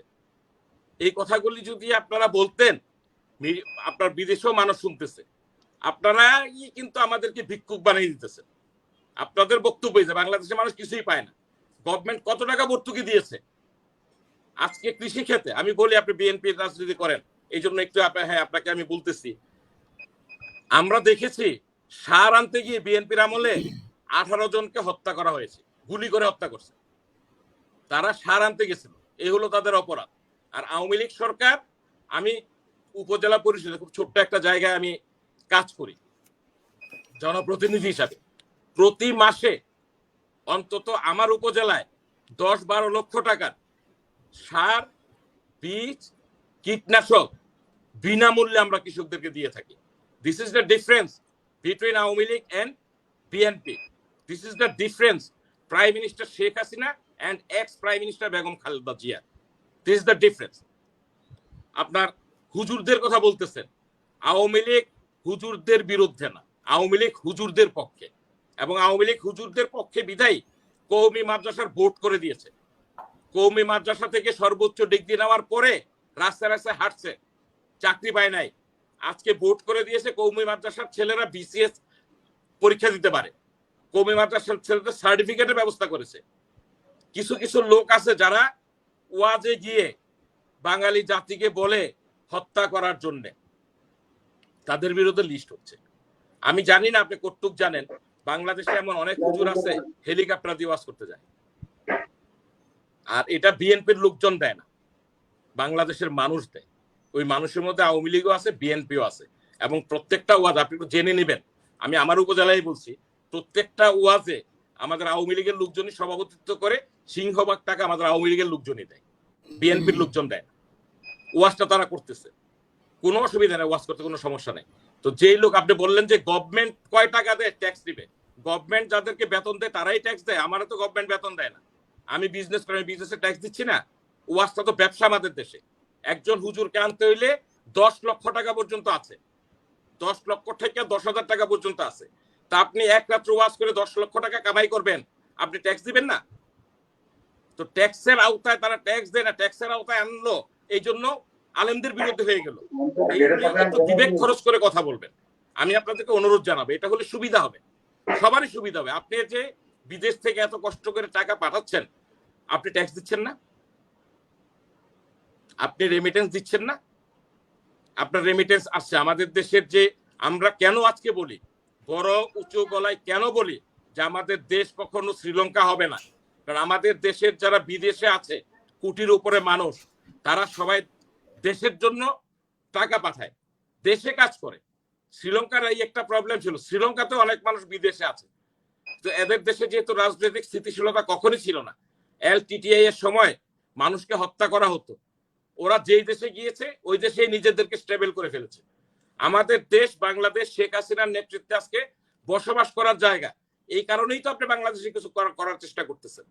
আইদার আপনিও করলেন না। আপনি যদি মনে করতেন যে আপনার টাকার হেফাজত হবে না, আপনি কিন্তু এটা করতেন না। আপনার টাকা সর্বোচ্চ হেফাজত হচ্ছে, আপনার টাকায় আপনার পরিবারের লোকজন স্বাচ্ছন্দ্যে চলাফেরা করতেছে, আপনাদের টাকায় আপনারা বাংলাদেশে এসে বড় বড় মিল ফ্যাক্টরি করতেছে। আমার জেলা কুমিল্লা, আমার কুমিল্লা জেলায় বাংলাদেশের সর্বোচ্চ রেমিটেন্স আসে কুমিল্লা জেলায়। রেমিটেন্সে যারা 1, 2, 3, 4 নাম্বার পাঠায়, 4 নাম্বার পর্যন্ত আমার কুমিল্লা জেলার। এবং তারা আপনি থাকেন কোথায়? আরব আমিরাতে, আরব আমিরাতে। আপনি নিশ্চয়ই মানিক সাহেবকে চিনেন। মানিক সাহেবকে চিনেন, বাংলাদেশের সর্বশ্রেষ্ঠ সিআইপি, হাইয়েস্ট রেমিটেন্স পাঠায়। না, আমি কাতারে থাকি, আরব আমিরাত না ভাইয়া, কাতারে থাকি। সরি, আপনি কাতারে থাকেন না। ওরা আরব আমিরাতে ব্যবসা করে, মিডল ইস্টে এদের ব্যবসা। এদের ফার্মগুলির নাম আমার এখন মনে পড়তেছে না। এরা সারা বিশ্বে পারফিউম সাপ্লাই করে। এরা বাংলাদেশে এসে এখন টাকা ইনভেস্ট করতেছে। কালাম, আবুল কালাম, সেও এরকম ব্যবসা করে। সে হলো সেকেন্ড, কুমিল্লা না, বাংলাদেশে সেকেন্ড। এবং ওরা বাংলাদেশে এসে, ওরা যখনই বাংলাদেশে আসে, ওরা যেই কাজে আমাদের কাছে সহযোগিতা চায়, আমরা পাশে থেকে ওদেরকে সহযোগিতা করি। 1 টাকা চাঁদা কোথাও দিতে হয় না। অথচ এই মানিক সাহেব আওয়ামী লীগ ক্ষমতায় আসার আগে বাংলাদেশে আসতে পারে নাই। এটা আমি সারা বাংলাদেশের কথা বলবো না, আমার এখানের কথা বলবো। ওইখানকার যখন আওয়ামী লীগ সরকার ছিল না, ওই সরকার যখন ছিল, ওই সরকারের লোকজনের অত্যাচার উনি বাংলাদেশে আসেন নাই। আমি বলবো না যে আমার সময় হয় না, আমাদের সময় হয়। কখন হয় নাই এটা বলেন?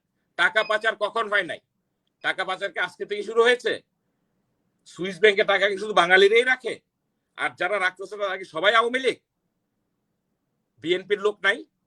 অবশ্যই আছে। বাংলাদেশে শেয়ার বাজার যে কিছুদিন পরপর কেলেঙ্কারি হয়, বাদল সাহেব বিএনপির প্রথম সারির নেতা, ফালু সাহেব খালেদাদের উপদেষ্টা ছিলেন, শেয়ার বাজার কেলেঙ্কারির মূল হেতাদের একজন বর্তমান সরকারের আমলে। এই সিন্ডিকেটকে আমরা ঘৃণা করি। এই সিন্ডিকেট ভাঙার জন্য আওয়ামী লীগ বলেন, বিএনপি বলেন, তারপরে আমার ভাই লায়ন সাহেবের যে দল, ওই দল বলেন, সকল দলের যারা আছে সবাই মিলে এটার বিরুদ্ধে কাজ করতে হবে।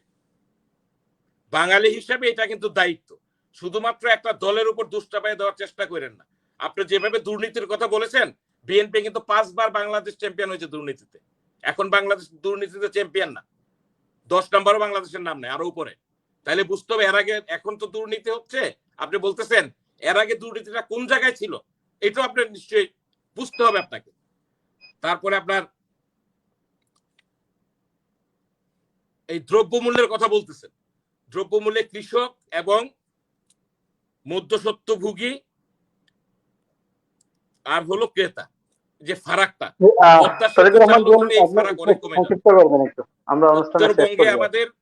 উত্তরবঙ্গে আমাকে কিন্তু প্রশ্নগুলো জবাব দিতে হবে ভাইয়া। যে প্রশ্ন আমাকে জর্জরিত করেছেন, আমি জবাব দিচ্ছি এগুলো। আমি কিছুই আমার কথা বলিনি। এই পদ্মা সেতু চালু হলে আপনার রাতারাতি উত্তরবঙ্গ থেকে কাউরান বাজারে আমাদের দ্রব্যমূল্য, এই আপনার সবজিগুলি আসবে। সবজিটা হলো পচনশীল, এটাকে কোনোভাবেই একদিনের বেশি রাখা যায় না। ফেরে দিয়ে এসে এগুলি হয় না। পদ্মা সেতু, এই জন্য পদ্মা সেতু করা। তো আর আলেম উলামা আর জঙ্গি কিন্তু এক জিনিস না। আজকে সরকার যাদের বিরুদ্ধে সংগ্রাম করছে তারা হলো জঙ্গি। জঙ্গলি না, জঙ্গি। আপনি জঙ্গলি বলেছেন, বিষয়টা হলো জঙ্গি। ওরা ধর্মকে পুঁজি করে, ধর্মকে ব্যবহার করে মানুষের উপর হত্যা করার জন্য চেষ্টা করে। আপনি দেখেছেন মামুনুল হক সাহেব অনেক কথা বলেছেন, ওনার সবকিছু কিন্তু পরে বেরিয়ে এসেছে। আপনি ওনাকে কোন জায়গায় রাখবেন? যিনি পরস্ত্রী নিয়ে আপনার ভ্রমণে বের হয়, অবকাশে বের হয়, হোটেলে অবকাশ যাপন করেন, আপনি এই হুজুরকে কোন জায়গায় রাখবেন বলেন? উনি কি আমাদেরকে ছোট করে নাই? ওনার এই কর্মকাণ্ডকে ইসলাম ধর্ম যারা আমরা যারা ইসলাম ধর্মাবলম্বী, আমরা ছোট হই নাই? প্রশ্ন ধরার পরে উনাকে জিজ্ঞেস করার পর উনি বললেন উনি মানবিক বিয়ে করেছেন। ওই মেয়ে ওনার বিরুদ্ধে মামলা করেছে, উনি নারী নির্যাতনের মামলায় জেল খাটতেছেন। তো এটা যদি আপনি এখন বলেন যে হুজুরের উপর অত্যাচার হচ্ছে, তাহলে ভাই আমার বলার কিছু থাকবে না। বাংলাদেশে হুজুর আছে অন্তত কয়েক লক্ষ লক্ষ লক্ষ হুজুর আছে। আমার প্রত্যেকটা মসজিদে অন্তত 2 জন ইমাম মুয়াজ্জিম হুজুর আছে। প্রত্যেকটা মাদ্রাসায় প্রত্যেকটা শিক্ষক হুজুর আছে। আবার কোন মাদ্রাসা মসজিদে চাকরি করেন না, শুধু মাহফিল করে বেড়ান, এরকম হুজুরও অনেক আছে। আর 112 জনের আপনার হিসাব তলব করা হয়েছে তাদের। এইটা একটা দেশের হুজুররা কি আমার দেশের নাগরিক না? একজন হুজুর যদি হেলিকপ্টার দিয়ে ওয়াজ করতে আসেন, হেলিকপ্টারের তেল পুড়িয়ে, আমার জীবনে ভাই আমি হেলিকপ্টারে উঠতে পারিনি, এত টাকা আমার নাই। কুমিল্লা থেকে ঢাকা যাইতে হেলিকপ্টারে লক্ষ টাকা লাগে, তো আমার তো এত টাকা নেই, আমি পারি না। তো হুজুর তো পারতেছেন, আমি কিন্তু ট্যাক্স পে করি, আমি ট্যাক্স পে করি। তো উনার ট্যাক্সের হিসাবটা চাওয়া কি অপরাধ হয়ে গেছে সরকারের? গভর্নমেন্ট কিভাবে চলবে? আপনি টাকা দেন, আমি টাকা দিয়ে আমরা মাহফিল করি। আপনি 500 টাকা দিলেন, আমি 200 টাকা দিলাম, লায়ন সাহেব 2000 টাকা দিল, দেওয়ার পর হুজুরের কাছে কিন্তু 50,000 টাকা তুলে দিচ্ছে। তুমি যে এক রাত্রে 50,000 টাকা কামাই করলেন, ট্যাক্স দিবেন না? পৃথিবীর যে ভালো ভালো প্লেয়াররা আছে, এই যে আপনার এই রোনালদো, মেসি, নেইমার, এরা কত টাকা ট্যাক্স দেয়? এদের ক্লাবও তো আপনার মানুষের চাঁদায় চলে, এরা টাকা পায়। শুধু ট্যাক্সি দেয় না, শুধু ট্যাক্সি দেয় না, এরা মানবতার জন্য কত লক্ষ কোটি টাকা খরচ করে। ইনকামের 10-12% এরা রেখে বাকি সমস্ত টাকা মানুষকে বিলিয়ে দেয়। এই উদাহরণগুলো আসা উচিত আসলে আমাদেরকে আসলে আওয়ামী লীগ, বিএনপি, জামাত, জাতীয় পার্টি এগুলি বাদ দিয়ে আমাদেরকে আসলে, আমরা যদি দেশপ্রেমিক হতে পারি, আজকে বাংলাদেশ যে উন্নয়নে গিয়েছে, 1941 সালের যে বাংলাদেশের স্বপ্ন আজকে প্রধানমন্ত্রী দেখছেন, সে 1941 সালের বাংলাদেশ গঠন করতে হলে আপনার যেই পার্টি করে 41 সাল পর্যন্ত তো আর আওয়ামী লীগ ক্ষমতায় থাকবে না। এরপরের যেই দল আসবে ওই দলও কিন্তু এই ধারাবাহিকতাকেই ধরে রাখতে হবে। আর এই ধারাবাহিকতাকেই যদি ধরে রাখা যায়, তাইলেই আপনার আমাদের দেশের উন্নত হবে, সাস্টেনেবল আপনার আমাদের ইকোনমি হবে, সাস্টেনেবল ডেভেলপমেন্ট হবে। সাস্টেনেবল ডেভেলপমেন্টের কথা চিন্তা করেন, সাস্টেনেবল ডেমোক্রেসির কথা চিন্তা করেন না। সাস্টেনেবল ডেমোক্রেসি সংক্ষিপ্ত করবেন প্লিজ, আমরা শেষ কি করব। বলেন, রাষ্ট্রবিজ্ঞানের কোনো জায়গায় ভাষা নাই। Democracy is always democracy. Democracy by the people, for the people, of the people. Here, not sustainable democracy. Thank you. ধন্যবাদ জনাব তারেকুর রহমান জুয়েল, আপনার গুরুত্বপূর্ণ বক্তব্যের জন্য। আমরা অনুষ্ঠানের শেষ পর্যায়ে আছি। জনাব জাফর সরকার, আপনি সংক্ষিপ্তভাবে বলবেন। তারেকুর রহমান জুয়েল সাহেবের ওনার প্রশ্নের জবাব দিবেন, সংক্ষিপ্তভাবে বলার চেষ্টা করবেন। ধন্যবাদ আমাকে দ্বিতীয়বারের মতো কিছু বলতে যাচ্ছেন? জি, 1 মিনিট অথবা 2 মিনিট করে বেঁধে দেন, কারণ সময় একবার 1 ঘন্টার উপরে চলে গেছে। 1 মিনিট বা 2 মিনিট বেঁধে দেন একবার। আচ্ছা, তো ঠিক আছে, আমি শর্টকাটে কথাগুলো বলবো, কারণ শর্টকাটে বলতে গেলে অন্তত একটা সুযোগ আমাকে দেন যাতে ওই ইস্যুটা আমি শেষ করতে পারি। তো ভাইয়া বলছে যে বাংলাদেশে এত কই দুর্নীতি কোথায়, সব তো বিএনপি দুর্নীতির সময় রেকর্ড করেছে। বাংলাদেশের দুর্নীতি কেউ করে না, এর কোনো প্রমাণই নেই। অথচ বাংলাদেশের দুর্নীতিবাজ কারা ও তাদের রাষ্ট্রের কোন পর্যায়ে ব্যক্তিগণ, গ্লোবাল ফাইন্যান্সিয়াল ইন্টিগ্রেটিভ সংস্থার সর্বশেষ প্রতিবেদন এই তথ্য তুলে ধরা হয়েছে 11,00,000 কোটি টাকা। এটা কিন্তু আমার কথা না, গ্লোবাল ফাইন্যান্সিয়াল ইন্টিগ্রেটিভ সংস্থার রিপোর্ট। যদি আপনারা রিপোর্ট করেন ওনাদের বিরুদ্ধে করেন, আমরা যেটা বলছি তথ্য নিয়ে বলেছি। আর দুর্নীতি কথা বলছেন, তাহলে দেখেন ফরিদপুর জেলা ছাত্র দলের সভাপতি 2,000 কোটি টাকা দুর্নীতি করেছে, পরবর্তী অ্যারেস্ট করা হয়েছে। সেই টাকাগুলো কি আপনারা সরকারের ফান্ডে রেখেছেন? না, সেই টাকাগুলো কি সরকারের ফান্ড না, সেই টাকাগুলি কি আপনারা সরকারের ফান্ডে রেখেছেন? সাবেক মন্ত্রী ইঞ্জিনিয়ার খন্দকার মুশাররফ হোসেনের ছোট ভাই 2,000 কোটি টাকা দুর্নীতি করেছে, সেই টাকাগুলি কি উদ্ধার করেছেন? ছাত্রলীগের সাবেক না না, আমাকে একটু দেন। ভাই আর ছাত্র তো ওই ছাত্রলীগের আচ্ছা আচ্ছা, ছাত্রলীগের সাবেক সভাপতি, আপনার ছাত্রলীগের সাবেক সভাপতি, কেন্দ্রীয় সভাপতি নাজমুল 1,000 কোটি টাকা দুর্নীতি করে আমেরিকা পালিয়ে গেছেন, সেই টাকা কি আমরা আনতে পেরেছেন? ক্যাসিনো সম্রাটের নামও 222 কোটি টাকা, ক্যাসিনো সম্রাটের নামও 222 কোটি টাকা আছে। তারপরে আপনার ঢাকার যে এমপি সাবেক, উনি মারা গেছেন টয়লেটে পড়ে, মানে স্ট্রোক করেছেন, উনার নামে জমি দর্শন এবং মানে জমি দখল এবং বিভিন্ন দুর্নীতি, প্রায় 15,000 কোটি টাকা দুর্নীতি করেছেন। সেই টাকা উনি মারা গেছেন, ওনার পরিবারের কাছ থেকে সেই টাকাগুলো আমরা এনেছেন। এই রাষ্ট্র, এটা তো দুর্নীতি, রাষ্ট্রের টাকা, জনগণের টাকা, ওনার আয়ের উৎস। সেই টাকাগুলো আপনারা উদ্ধার করতে পারছেন? বাংলাদেশ ব্যাংক থেকে এসকে শুরু করছে 1,000 কোটি টাকা, সুধাংশু শেখর 5,000 কোটি টাকা। বাংলাদেশে এই পর্যন্ত যারা প্রবাসী থেকে, না না শুনেন লাইন ভাই, বাংলাদেশ থেকে যারা প্রবাসীরা এই পর্যন্ত যারা সোনা মানে চোরাকার বাড়ি, এই পর্যন্ত মনে কয়েক হাজার টন মনে এই সরকারের আমলে আসছে, কিন্তু সেই স্বর্ণ কিন্তু বাংলাদেশ বলতে কিন্তু তামা হয়ে গেছে, যার মূল্য লক্ষ হাজার কোটি টাকা হতে পারে, সেই কিন্তু নাই। তামা আপনার তো মনে করেন যে কয়লা তো খাওয়ার মধ্যে উড়ে যাচ্ছে এরকম। আর আপনি ভাই যে বলছেন যে বিএনপির সময়ও এই অস্ত্র মানে গুলাগুলি এগুলো হয়েছে, তাহলে আপনি কিন্তু নিজেই কিন্তু সার্টিফিকেট দিচ্ছেন আওয়ামী লীগের কাছে যে বর্তমান অস্ত্র আছে, এখন তো বিএনপি রাজনীতি নাই, না, মনে আমি করেন বিএনপি আমি সার্টিফিকেট দিচ্ছি না, আপনি আমি সার্টিফিকেট দিচ্ছেন। অস্ত্রের শুনেন, সার্টিফিকেট দিই না, আমি আমরা বলছি যে কিন্তু বিএনপি থেকে ছাত্র না দলের ভাইয়া। নেতারা সাবেকরা না সনিকে হত্যা করছে, ঠিক আছে, আমি আপনাকে দেই, আমি ইন্সপেক্টর দিতেছি। ফরাদকে হত্যা আমি করছে গোলাগুলি করে। এটার হ্যাঁ, অস্ত্র আমি বলতেছি আমি ছাত্র আমার দলের উত্তর কাছে দিব। আছে, আওয়ামী দেখেন, লীগের কাছে নাই। আমি আমি কিন্তু এটা কারো বলতেছি না, বাধা আপনি দেই ভুল নাই, ব্যাখ্যা দিলে হবে না। আমি কিন্তু বাধা দেই নাই ভাই, আমি কিন্তু আপনার এলাকা তো আসতেছি। এই দেখেন, এই যে আওয়ামী লীগ যুদ্ধ করে 100-র উপর লোক মারা গেছে, এই অস্ত্রগুলো কার? আপনার কখনো প্রতিবাদ করছেন যে আপনি একজন চেয়ারম্যান হিসেবে যাদের কাছে অস্ত্র আছে এই অস্ত্রগুলো যাতে প্রশাসনের মাধ্যমে উদ্ধার করা হয়? বলেন নাই। আজকে চট্টগ্রাম উখিয়া, কক্সবাজার উখিয়ার যে চেয়ারম্যান অধ্যাপক শারম সাহেব, উনি কি বলেছিলেন? উনি বলেছিলেন যে কোনো মুহূর্তে নৌকাকে বিজয়ী করতে হবে, না করতে পারলে ওই এলাকা তাকে জানাজা করতে দিবে না, দাফনও করতে দিবে না, নৌকাকে বিজয়ী করতে হবে। কিশোরগঞ্জ জেলা আওয়ামী লীগের সাধারণ সম্পাদক, আপনার ওনার নামটা জানি কি, আব্দুল্লাহ মামুন, উনি বলছেন নৌকাকে বিজয়ী করার জন্য AK-47 রাইফেল উনি ব্যবহার করবেন। উনি কিন্তু খুনের মামলার আসামি, জামিনে বের হয়েছেন। আপনারা কিন্তু এটা নিয়ে কিন্তু প্রতিবাদ করেন নাই। আচ্ছা, কিছুদিন আগে আপনারা জানেন যে 2016 সালে 1 জুলাই 2016 সালে বাংলাদেশের সবচেয়ে আলোকিত ঘটনা ঢাকা গুলশানে হোটেল আর্টিজান হোটেলে যে ঘটনা হয়েছিল জঙ্গি হামলা, সেটা আপনারা জানেন। 2 পুলিশ কর্মকর্তা গুলি করে মানে তারা মারা গেছেন, ইতালিয়ান নাগরিক 9 জন, জাপানি নাগরিক 7 জন, মোট জঙ্গি আক্রমণ সহ মোট 23 জন লোক মারা গেছে। প্রধানমন্ত্রী সংসদে কি বলেছিলেন? এই যে এই জঙ্গিগুলো কারা? সব ইউনিভার্সিটি কলেজের ছাত্রছাত্রী। দেখা গেল এগুলো সব আপনার সরকারি দলের লোক, সব ছাত্রলীগের সাথে সম্পৃক্ত, এরা তো হুজুর না। তো আমরা যারা হুজুরদেরকে খারাপ বলি বা অস্ত্র, এই দেখেন, না মিথ্যা কথা হবে কেন?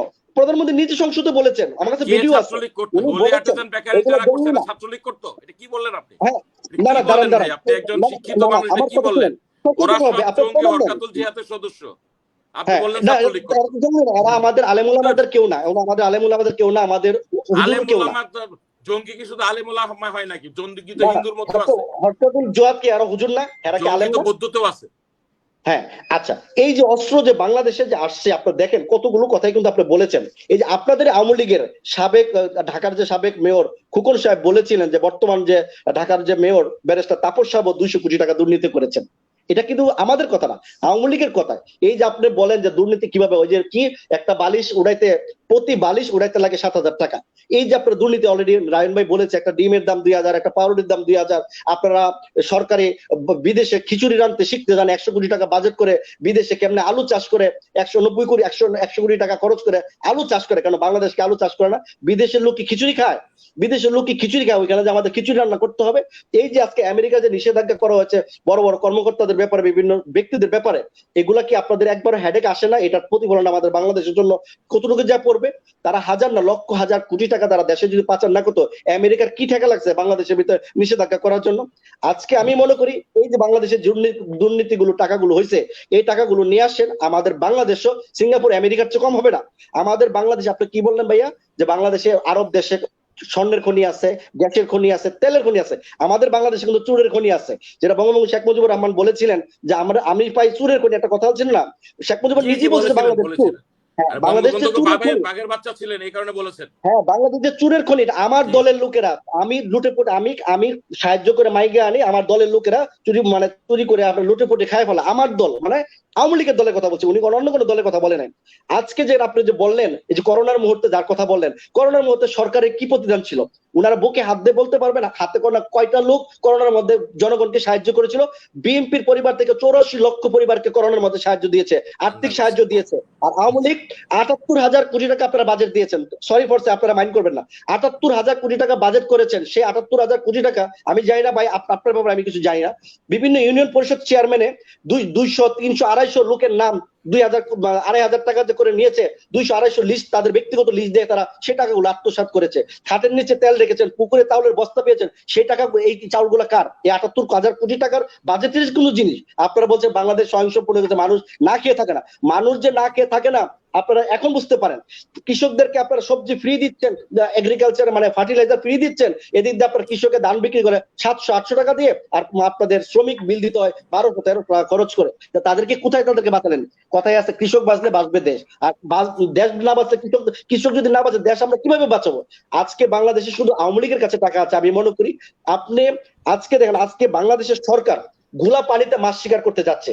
একটার পর একটা, যখন দেখবো বিএনপি একটা আন্দোলন সংগ্রামে কঠিন মানে একটা ভূমিকা পালন করতেছে, ওই মুহূর্তে বাংলাদেশ একটা ইস্যু তৈরি করে দিয়েছে। যেমন আপনার এলাকায় আপনি উপজেলা চেয়ারম্যান, আপনার সদর কুমিল্লা সদরে আপনি ইচ্ছা করলে বাংলাদেশের সবচেয়ে যে সাম্প্রতিক দাঙ্গা ইস্যু হয়েছিল আপনার এই যে গত 4-5 মাস আগে কুমিল্লার এই যে আপনার নান্না দিঘির পারে মন্দির মানে মন্দিরের পায়ের নিচে যে আপনার কোরআন শরীফ রাখা হয়েছিল, আপনি যদি ইচ্ছা করতেন সেই উপজেলা চেয়ারম্যান হিসেবে দ্রুত সেটাকে আপনার সমাধান করে যাতে মিডিয়াতে না আসে, আজকে আপনি কিন্তু সমাধান দেন নাই। আপনারা সকলেই চাইছেন এটা একটা ইস্যু তৈরি হোক। সেই ইস্যুতে কিন্তু আমাদের বাংলাদেশের 27 জন মানুষ কিন্তু আজকে আমাদের জীবন দিতে হয়েছে পুলিশের গুলিতে। আজকে আমাদের দেশে মুসলমান গুলি খেয়ে মারা গেছে, কেন আজকে প্রতিবাদ আপনারা করেন নাই?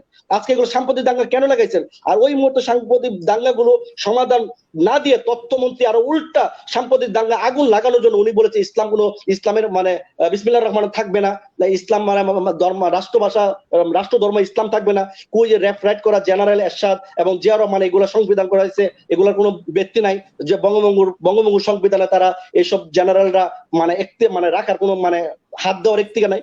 উনি কিন্তু ভুলে গিয়েছিলেন দুজন যে জেনারেল যে সংবিধান তৈরি করেছিলেন ওনার কিন্তু রাষ্ট্রের প্রেসিডেন্ট ছিলেন, লাস্ট পর্যন্ত ওনার মন্ত্রিত্ব গেছে, সবকিছু জনগণ দেখেছে। একটার পর একটা সাম্প্রতিক দাঙ্গা যে লাগাইছেন এই দেশের মধ্যে, এগুলা কিন্তু ভাই আপনাদের বুঝতে হবে। এটার মধ্যে কিন্তু আপনারও দায়িত্ব আছে। এই কুমিল্লা পুরসভার যে কাজটা হয়েছে এটা কিন্তু আপনি ইচ্ছা করলে কঠিন ভাবে সমাধান করতে পারতেন। আজকে যদি আপনি সঠিক সমাধান করতেন তাহলে বাংলাদেশ আজকে 27টা প্রাণ বেঁচে যেত, 27 জন মুসলিম বেঁচে যেত, কিন্তু আপনি কিন্তু সেটা করেন নাই। এটা কিন্তু আমি আপনার এলাকারই বললাম, কারণ সদরে। তো আমি মনে করি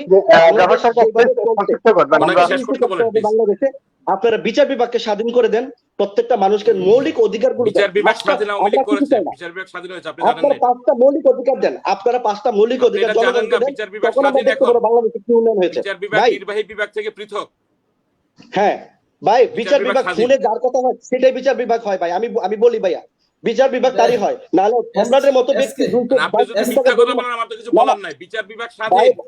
আপনি বলছেন যে বিএনপি মিথ্যা কথা বলে, সম্রাট 220 বলেন ভাই, সম্রাট 222 কোটি টাকা দুর্নীতি করে ভাইয়া আজকে সিনা বলে গেছে কতটা স্বাধীন বিচার বিভাগ আমাদের। না, সম্রাট 222 কোটি টাকা দুর্নীতি করার পরও সে কিভাবে জামিন পায়? সে 117 দিন সে হাসপাতালে থাকতে পারে। দুর্নীতি ছাড়া চ্যাম্পিয়ন হয়ে গেছেন 5 বার। আপনি আমাকে দেখান কোন সালে বিএনপি দুর্নীতি করছে? আপনারা তো 96 সালে দুর্নীতি করে সারা বিশ্বে দুর্নীতি করছে, এটা তো আপনি জানেন। 5 বার চ্যাম্পিয়ন ভুলে গেছেন নাকি? না 96 সালে আপনারা যখন ক্ষমতায় আসছিলেন তখন তো আপনারা ভুলে গেছেন ভাই। আমার কথার পরে আপনি জানেন, আমি কিন্তু বলি নাই। আপনারা 96 সালে ক্ষমতা আসার পরে কিন্তু বাংলা পৃথিবীর সবচেয়ে সেরা দুর্নীতিবাজ হিসেবে আপনারা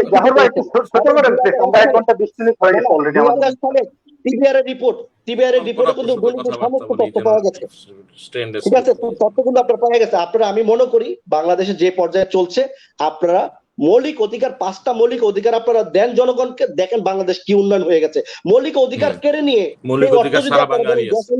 ফ্লাইওভার করবো, 2তলা বিল্ডিং করবো, সেটাকে উন্নয়ন করে না। মানুষের 5টা মৌলিক অধিকার দেন। আপনি কি বলছেন খালেদা জিয়ার সময় উন্নয়নের ব্যাপারে? খালেদা জিয়ার সময় আমাদের গরুর মাংস ছিল 300 টাকা বা 320 টাকা, এখন আমাদের 700 টাকা খেতে হচ্ছে। আপনি কিসের উন্নয়নের কথা বলতেছেন? যে টাকার কোনো ভিত্তি নাই, যে টাকার কোনো ভ্যালু নাই। আজকে আমি বাংলাদেশের যে এখন বর্তমান যে কাতারের যে টাকাগুলো, আগামী মাসে দেখবেন আপনারা পাকিস্তান ক্রস হয়ে যাবে আমাদের টাকা। আর 1 মাস পর আপনারা দেখেন যে কিভাবে আয়গুলো হচ্ছে বা আমাদের রাষ্ট্রের কি ক্ষতি হচ্ছে, কারণ আমরা প্রবাসীরা চিন্তিত।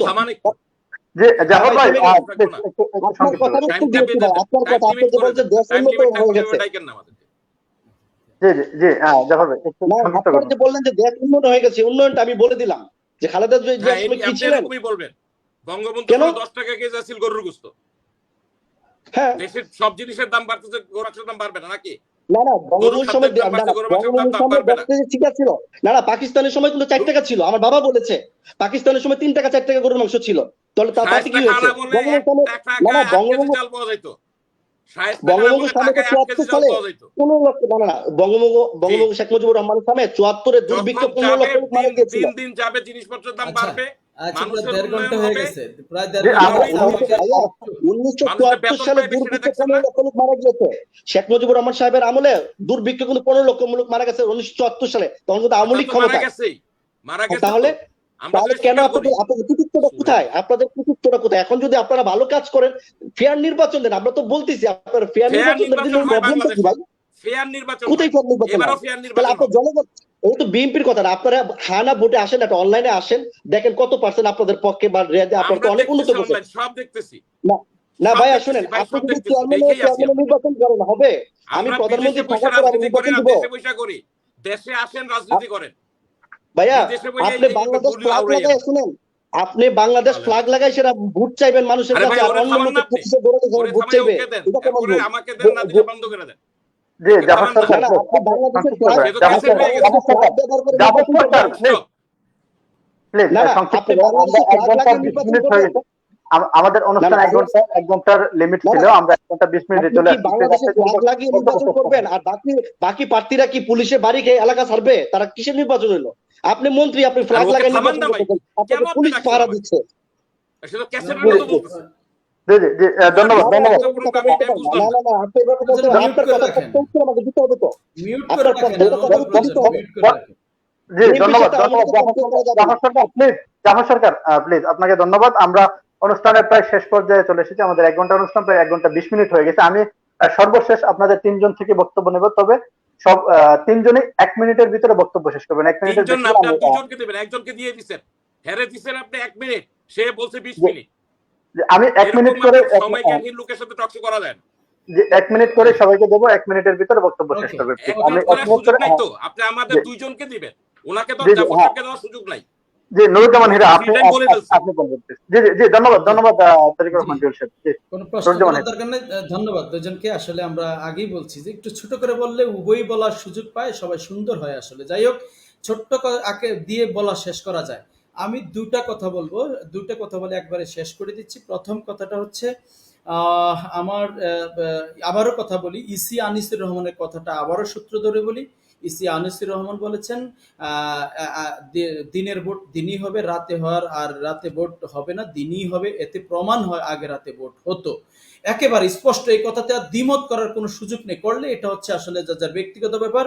তো তার সূত্র ধরেই আমি একটি কথা বলবো, তারিকুল ইসলাম ভাইয়ের তারিকুর রহমান ভাইয়ের, জুয়েল ভাইয়েরও একটি কথা প্রমাণিত হয় যে দুর্নীতি হচ্ছে বর্তমান সরকারে। সেটি কিভাবে বলেছেন যে বিএনপি সরকার আমলে কি দুর্নীতি হয় না, কোন সরকার আমলে হয় না। আমরা বলতে চাই আজকে আওয়ামী লীগ বিএনপিকে বলবে, বিএনপি আওয়ামী লীগকে বলবে এখান থেকে বেরিয়ে আসতে হবে। এই দুই দলই আসলে দুর্নীতিকে মহা উৎসব খেলেছে বাংলাদেশে। গত 51 বছর বয়সে দেশটিকে শুধু পিছিয়ে দিয়েছে দুর্নীতি করে। আসলে আগামী দিনে আমার নেতা জননেতা ববি হাজ্জাজ একটি জবাবদিহিতামূলক গণতন্ত্র আনতে চায়। যতক্ষণ জবাবদিহিতামূলক গণতন্ত্র প্রতিষ্ঠা না করবেন, এখান থেকে বের হওয়ার কোনো সুযোগ নেই। এই এক দল আরেক দলের কথা বলবো, এক দল আরেক দলের দুর্নীতি করব। আপনাকে মানুষ 3বার তাহলে কেন ক্ষমতায় আছেন? আপনি যে জানেন 2001 সালে দুর্নীতি হয়েছে, তাহলে আপনারাও দুর্নীতি করবেন? পাশাপাশি বলেছেন কৃষক সার আনতে গিয়ে, বলেছেন খুব চমৎকার কথা বলেছেন। আসলে বিএনপির আমলে ঘটনাটি ঘটেছে, কৃষক সার আনতে গিয়ে গুলি খেয়ে মরেছে। ধিক্কার জানাই এই ঘটনার। পাশাপাশি ধিক্কার জানাই তারিকুর ভাই, ভুলে গেলে চলবে না জুয়েল ভাই, বাঁশখালীতে চট্টগ্রামের শ্রমিকরা তার ন্যায্য অধিকারের জন্য রাস্তায় মাত্র বিক্ষোভ করেছে। তাদের নিরস্ত্র শ্রমিকেরা 8 জনকে গুলি করে হত্যা করেছে আপনার বিভাগে, আমাদের বিভাগে। কেন সেটা? তার মানে কি তারা গুলি করে সার আনতে গিয়ে মেরেছে, তাই আপনারা মেরেছেন? এভাবে আর কতকার চলবে? এই মানুষকে ধিক্কার দিবেন, এই মানুষের উপর রোশনাল কত চাপিয়ে আপনারা ক্ষমতায় বসে থাকবেন? একদিন সেই আপনাদের নুরুজ্জামান হীরা, আপনার সময় শেষ প্লিজ। হ্যাঁ, আপনি শেষ করুন। সর্বশেষ বলছি, একদিন ভাবতাম যে কোন সরকার যদি 2বার ক্ষমতায় থাকতো, তাহলে হয়তো এই মানে অনেক কিছু করে একবার সরকারে ক্ষমতা গেলে 5 বছর আসলে সম্ভব না। লুটপাট বা আগের সরকারের বিচার ইত্যাদি ইত্যাদি করতে সময় চলে যায়। 2বার যদি থাকতো, দেশটা হয়তো উন্নত হতো। এক সময় আমি ভাবতাম হয়তো। আজকে সবই কিন্তু একেবারেই দুরাশা। এই সরকার, বর্তমান সরকার 1বার না 2বার না 3বার ক্ষমতায় আছে। কি দিয়েছে? গণতন্ত্র হত্যা করেছে। কি দিয়েছে? ধন্যবাদ নুরুজ্জামান হীরা, আপনার দিয়েছে বক্তব্য শেষ পুরুষের করুন। ভোটাধিকার কেড়ে নিয়েছে। কি শেষ দিয়েছে? করেন। আজকে শুধু মিথ্যার গালবলি দিয়ে আমার তরুণ প্রজন্মের আগামীর বাংলাদেশকে শুধু একেবারেই সমুদ্রের একেবারে কাঠগড়ায় দাঁড়িয়ে, ইতিহাসের কাঠগড়ায় দাঁড়িয়ে ধন্যবাদ ধন্যবাদ নুরুজ্জামান হীরা। যদি একটি পাঠযোগ্য বাংলাদেশে আমার নেতা জননেতা ববি হাজ্জাজের আহ্বান, আসুন তরুণ প্রজন্মের সাথে নিয়ে এই খানাহানি রাজনীতি বন্ধ করে আগামী দিনে একটি পাঠযোগ্য বাংলাদেশ করতে একটি সুষ্ঠু নির্বাচন দরকার। ওই পদ্মা সেতু দিয়ে আপনারা বলেছেন, পদ্মা সেতুতে পদ্মা সেতু দিয়ে এসে হেঁটে মানুষ আওয়ামী লীগকে ভোট দিবে। সেই ভোটের একটি সুষ্ঠু ব্যবস্থা করবেন, ভোটাধিকার প্রয়োগের সঠিক ব্যবস্থা করবেন। জনগণ সঠিক ভোট দিয়ে সঠিক মানুষটিকে তখন ইনশাআল্লাহ বেছে নিবে। সেই প্রত্যাশা রাখে শেষ করছি। আল্লাহ হাফেজ। আসসালামু আলাইকুম। জয় বাংলাদেশ। ধন্যবাদ লায়ন নুরুজ্জামান হীরা। আমি তরিকুর রহমান জুয়েল সাহেব, আপনাকে 1 মিনিট সময় দেব, আপনার 1 মিনিটের ভিতরে প্লিজ আপনার বক্তব্য শেষ করবেন।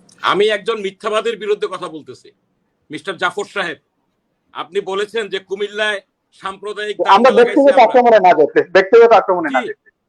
আমি বলতেছি একটু, উনি জি। উনি যেটা বলেছে, বিএনপির নেতা, বিএনপির আপনার জেলা বিএনপির সাধারণ সম্পাদক জাহাঙ্গীর চৌধুরী সাহেবের ছেলে আপনার এই কি বলে এটাকে, হনুমানের পায়ে কুলের উপরে কোরআন শরীফ রাখার জন্য পাঠিয়েছেন। উনি ধরা পড়েছেন, উনি এখন জেলে আছেন। বিএনপি করবে, দুষ্টাপ হবে আওয়ামী লীগের। কি চমৎকার খেলা আপনাদের! সাম্প্রদায়িক দাঙ্গা লাগাইবেন, আপনি বলবেন আওয়ামী লীগ লাগাইছে। আপনি একটু তথ্য নেবেন এটা, এই মামলার আসামি কারা।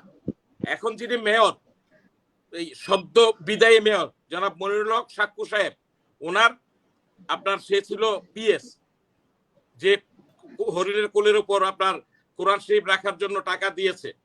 এবং ওই দারগাবাড়ি মাজার, তার বাড়ির পিছনেই দারগাবাড়ির মাজার, ওই মাজার থেকে কোরআন শরীফ এনেছে। সব ফুটেজ দিয়ে তাকে কক্সবাজার থেকে ধরার পরে সে স্বীকার করেছে। আপনি খুব সুন্দরভাবে দায়টা আওয়ামী লীগের কাছে চাপিয়ে দিয়েছিলেন। তো এটাই আপনাদের রাজনীতি। আমি আপনাকে আহ্বান জানাবো, আপনি বাংলাদেশে আসেন, এসে রাজনীতি করেন, সঠিকটা জানেন, শুনে শুনে মানুষের উপর দায় চাপানোর চেষ্টা করবেন না। আর আওয়ামী লীগের আমলে দুর্নীতিবাজদের ধরা হচ্ছে, বিএনপির আমলে যে দুর্নীতি করছে এটা ধরাও পড়ে নাই, খুব নীরবে দুর্নীতি করে চলে গেছে। নীরবে দুর্নীতি করে আজকে তারেক রহমান লক্ষ কোটি টাকা ব্যয় করে ইংল্যান্ডে বসবাস করতেছে। এই টাকা ভাঙা সুটকেসের সেরাগুঞ্জির থেকে আসে নাই, এগুলি দুর্নীতির টাকা, বাংলাদেশের মানুষের টাকা, যার কারণে আজকে বাংলাদেশে আসতে পারে না। আপনি আমাদেরকে বলছেন শুধরানোর জন্য, আমরা শুধরিয়ে এসেছি। আমরা দেখেছি সালাউদ্দিন সাহেবকে কিভাবে দৌড়াইছে, দৌড় সালাউদ্দিন আমরা দেখেছি, একজন জনপ্রতিনিধি। তো যাই হোক, আপনারা আর এভাবে দায় চাপায় দেওয়ার চেষ্টা করেন না। করলো বিএনপি, আপনি দায় চাপায় দিলেন আমাদের উপর। উপজেলা চেয়ারম্যান হিসেবে আমার দায়িত্ব ছিল, আমার দায়িত্ব পালন করেছি। আমরা দাঁড়িয়ে থেকে সাম্প্রদায়িক দাঙ্গা আমরা রোধ করেছি। কুমিল্লাতে একজন লোককে মেরেছে এই বিএনপির লোকজন হামলা করে, আর বাকি লাশগুলি কুমিল্লার বাইরে পড়েছে। আমরা তাৎক্ষণিকভাবে এটাকে নিয়ন্ত্রণ করেছি। কিন্তু কাজটা করলো বিএনপির সাধারণ সম্পাদকের ছেলে, বর্তমান মেয়রের, যিনি আপনার পিএস ছিলেন। একটু জেনে এরপরে বললেন এটা। ধন্যবাদ। ধন্যবাদ জনাব তরিকুর রহমান জুয়েল। আমরা অনুষ্ঠানের শেষ পর্যায়ে আছি। মোহাম্মদ জাফর সরকার, আপনি 1 মিনিটের ভিতরে আপনার বক্তব্য শেষ করবেন। ঠিক আছে, আমি আর ভিতরে কিছু যাবো না, শুধু কুমিল্লার ইস্যুটা আমি বলি। এখানে আপনাদের হিন্দু সাম্প্রদায়িক যে মহাসচিব ছিলেন, হিন্দু সাম্প্রদায়িক যে মহাসচিব গোবিন্দ প্রামাণিক, উনি বলেছিলেন এখানে কোনো জামাত বিএনপির কোনো হাত নাই, এখানে সব কিন্তু উনি উল্লেখ করে বলেছেন। আমি এটা বলতে চাই না। তারপরে একটি পাগলকে সাক্ষী দেওয়া হয়েছিল। প্রামাণিক গয়েশ্বর রায়ের বন্ধু। গোবিন্দ প্রামাণিক কুমিল্লার হিন্দুদের নেতা না, উনি ঢাকা থেকে আসছে, গয়েশ্বর রায়ের বন্ধু, জেনে নেবেন এটা। উনি হিন্দু দলের সাথে সাম্প্রদায়িক কথা বলবেন না, না, উনি হিন্দু সাম্প্রদায়িক কথা বলবেন। হিন্দু মানে সব আওয়ামী লীগ না, না, হিন্দু মানে সব আওয়ামী লীগ না ভাই। সরি ভাই, না না, ঠিক আছে, হিন্দু মানে সব আওয়ামী গোবিন্দ লীগ না। প্রামাণিক সাহেব যদি না, হিন্দু সাম্প্রদায়িক হিন্দু মহাসচিব, তাহলে কিন্তু সারা বাংলাদেশে হিন্দু কিন্তু ওনার বিপক্ষে যাইতো। তারপর আমরা আরেকটা দেখেছি, একজন নরমাল মানে মানসিক একজন ব্যক্তিকে বলা হয়েছে যে সে কোরআন শরীফ রাখছে, মানে এই জিনিসটাকে ডাইভার্ট করার জন্য। যেমন ওই যে ঢাকা বিশ্ববিদ্যালয়ের মিথ্যা কথা বললেন না, ফুটেজে ধরা পড়েছে, ভিডিও ফুটেজে ধরা পড়েছে, আপনি দেখবেন একটু। পাগল, পাগলের মা বলেছে যে আমার ছেলে একটা সে ধরা পড়েছে, বলেছে আমার ছেলে একটা পাগল।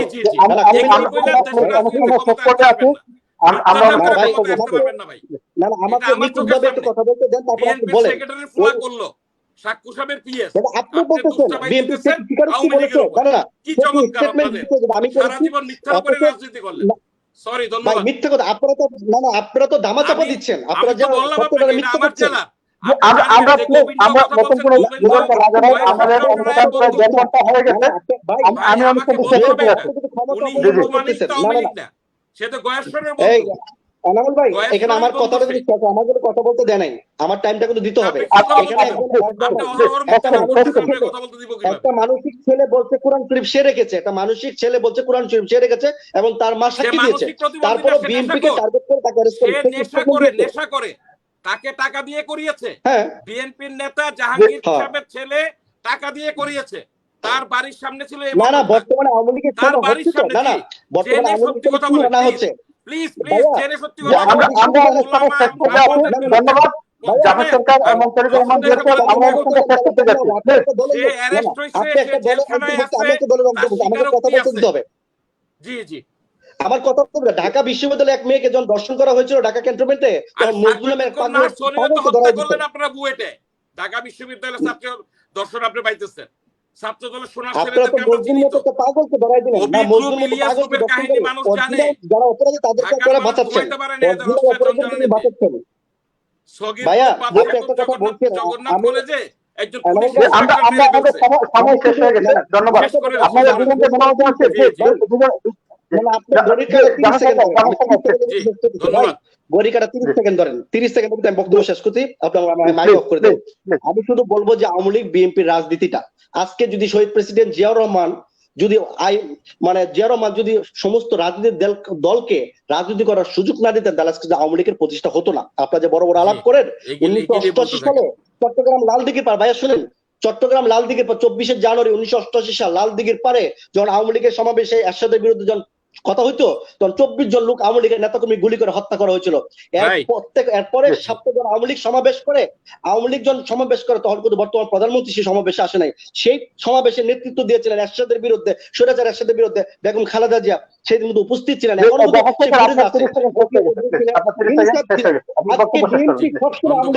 আওয়ামী লীগকে সাহায্য করে গেছেন, আওয়ামী লীগকে বিএনপি সাহায্য করে গেছেন, আর আপনারা বিএনপিকে কি করতেছেন?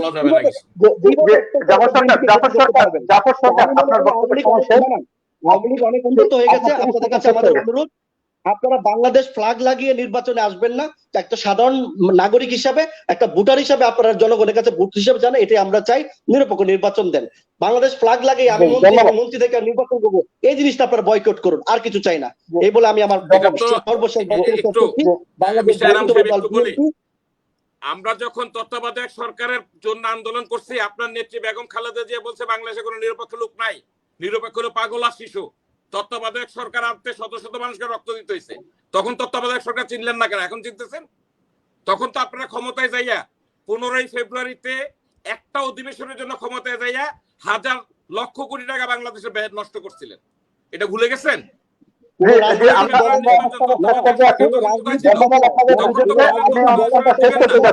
আমরা তো আন্দোলন সংবিধান চলে না, কোন রাজনৈতিক কথার মতো সংবিধান চলে রাষ্ট্রের কথায়, রাষ্ট্র চলে সংবিধানের কথায়। আপনারা কিন্তু সংবিধান লঙ্ঘন করছেন।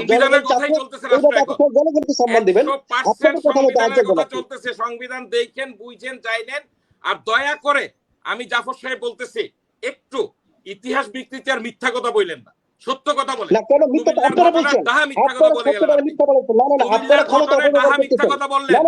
আমি বললাম তো জাহাঙ্গীর সাহেবের ছেলে সাক্কু সাহেবের পিএস, খবর নেন, জেলখানায় আছে, খবর নেন।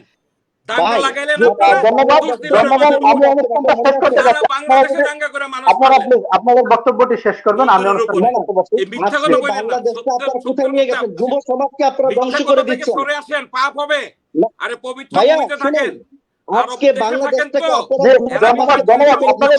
আপনাদের দুজনকে ধন্যবাদ জানাচ্ছি। আমি প্রমাণ দিব, আমি প্রমাণ নির্বাচনী এলাকার, আমি জানি না কোন জায়গায় আপনার বাড়ি।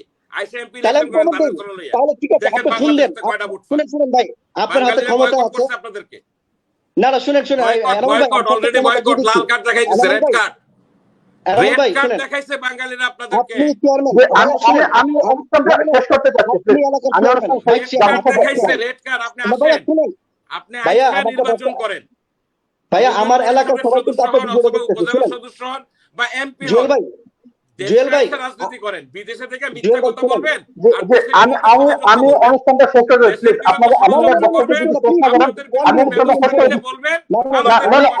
আর আপনাদের কাউকে সময় দিতে পারছি না। 1 ঘন্টা 33 মিনিট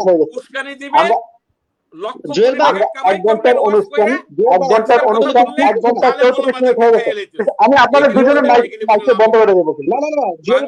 আপনার কথা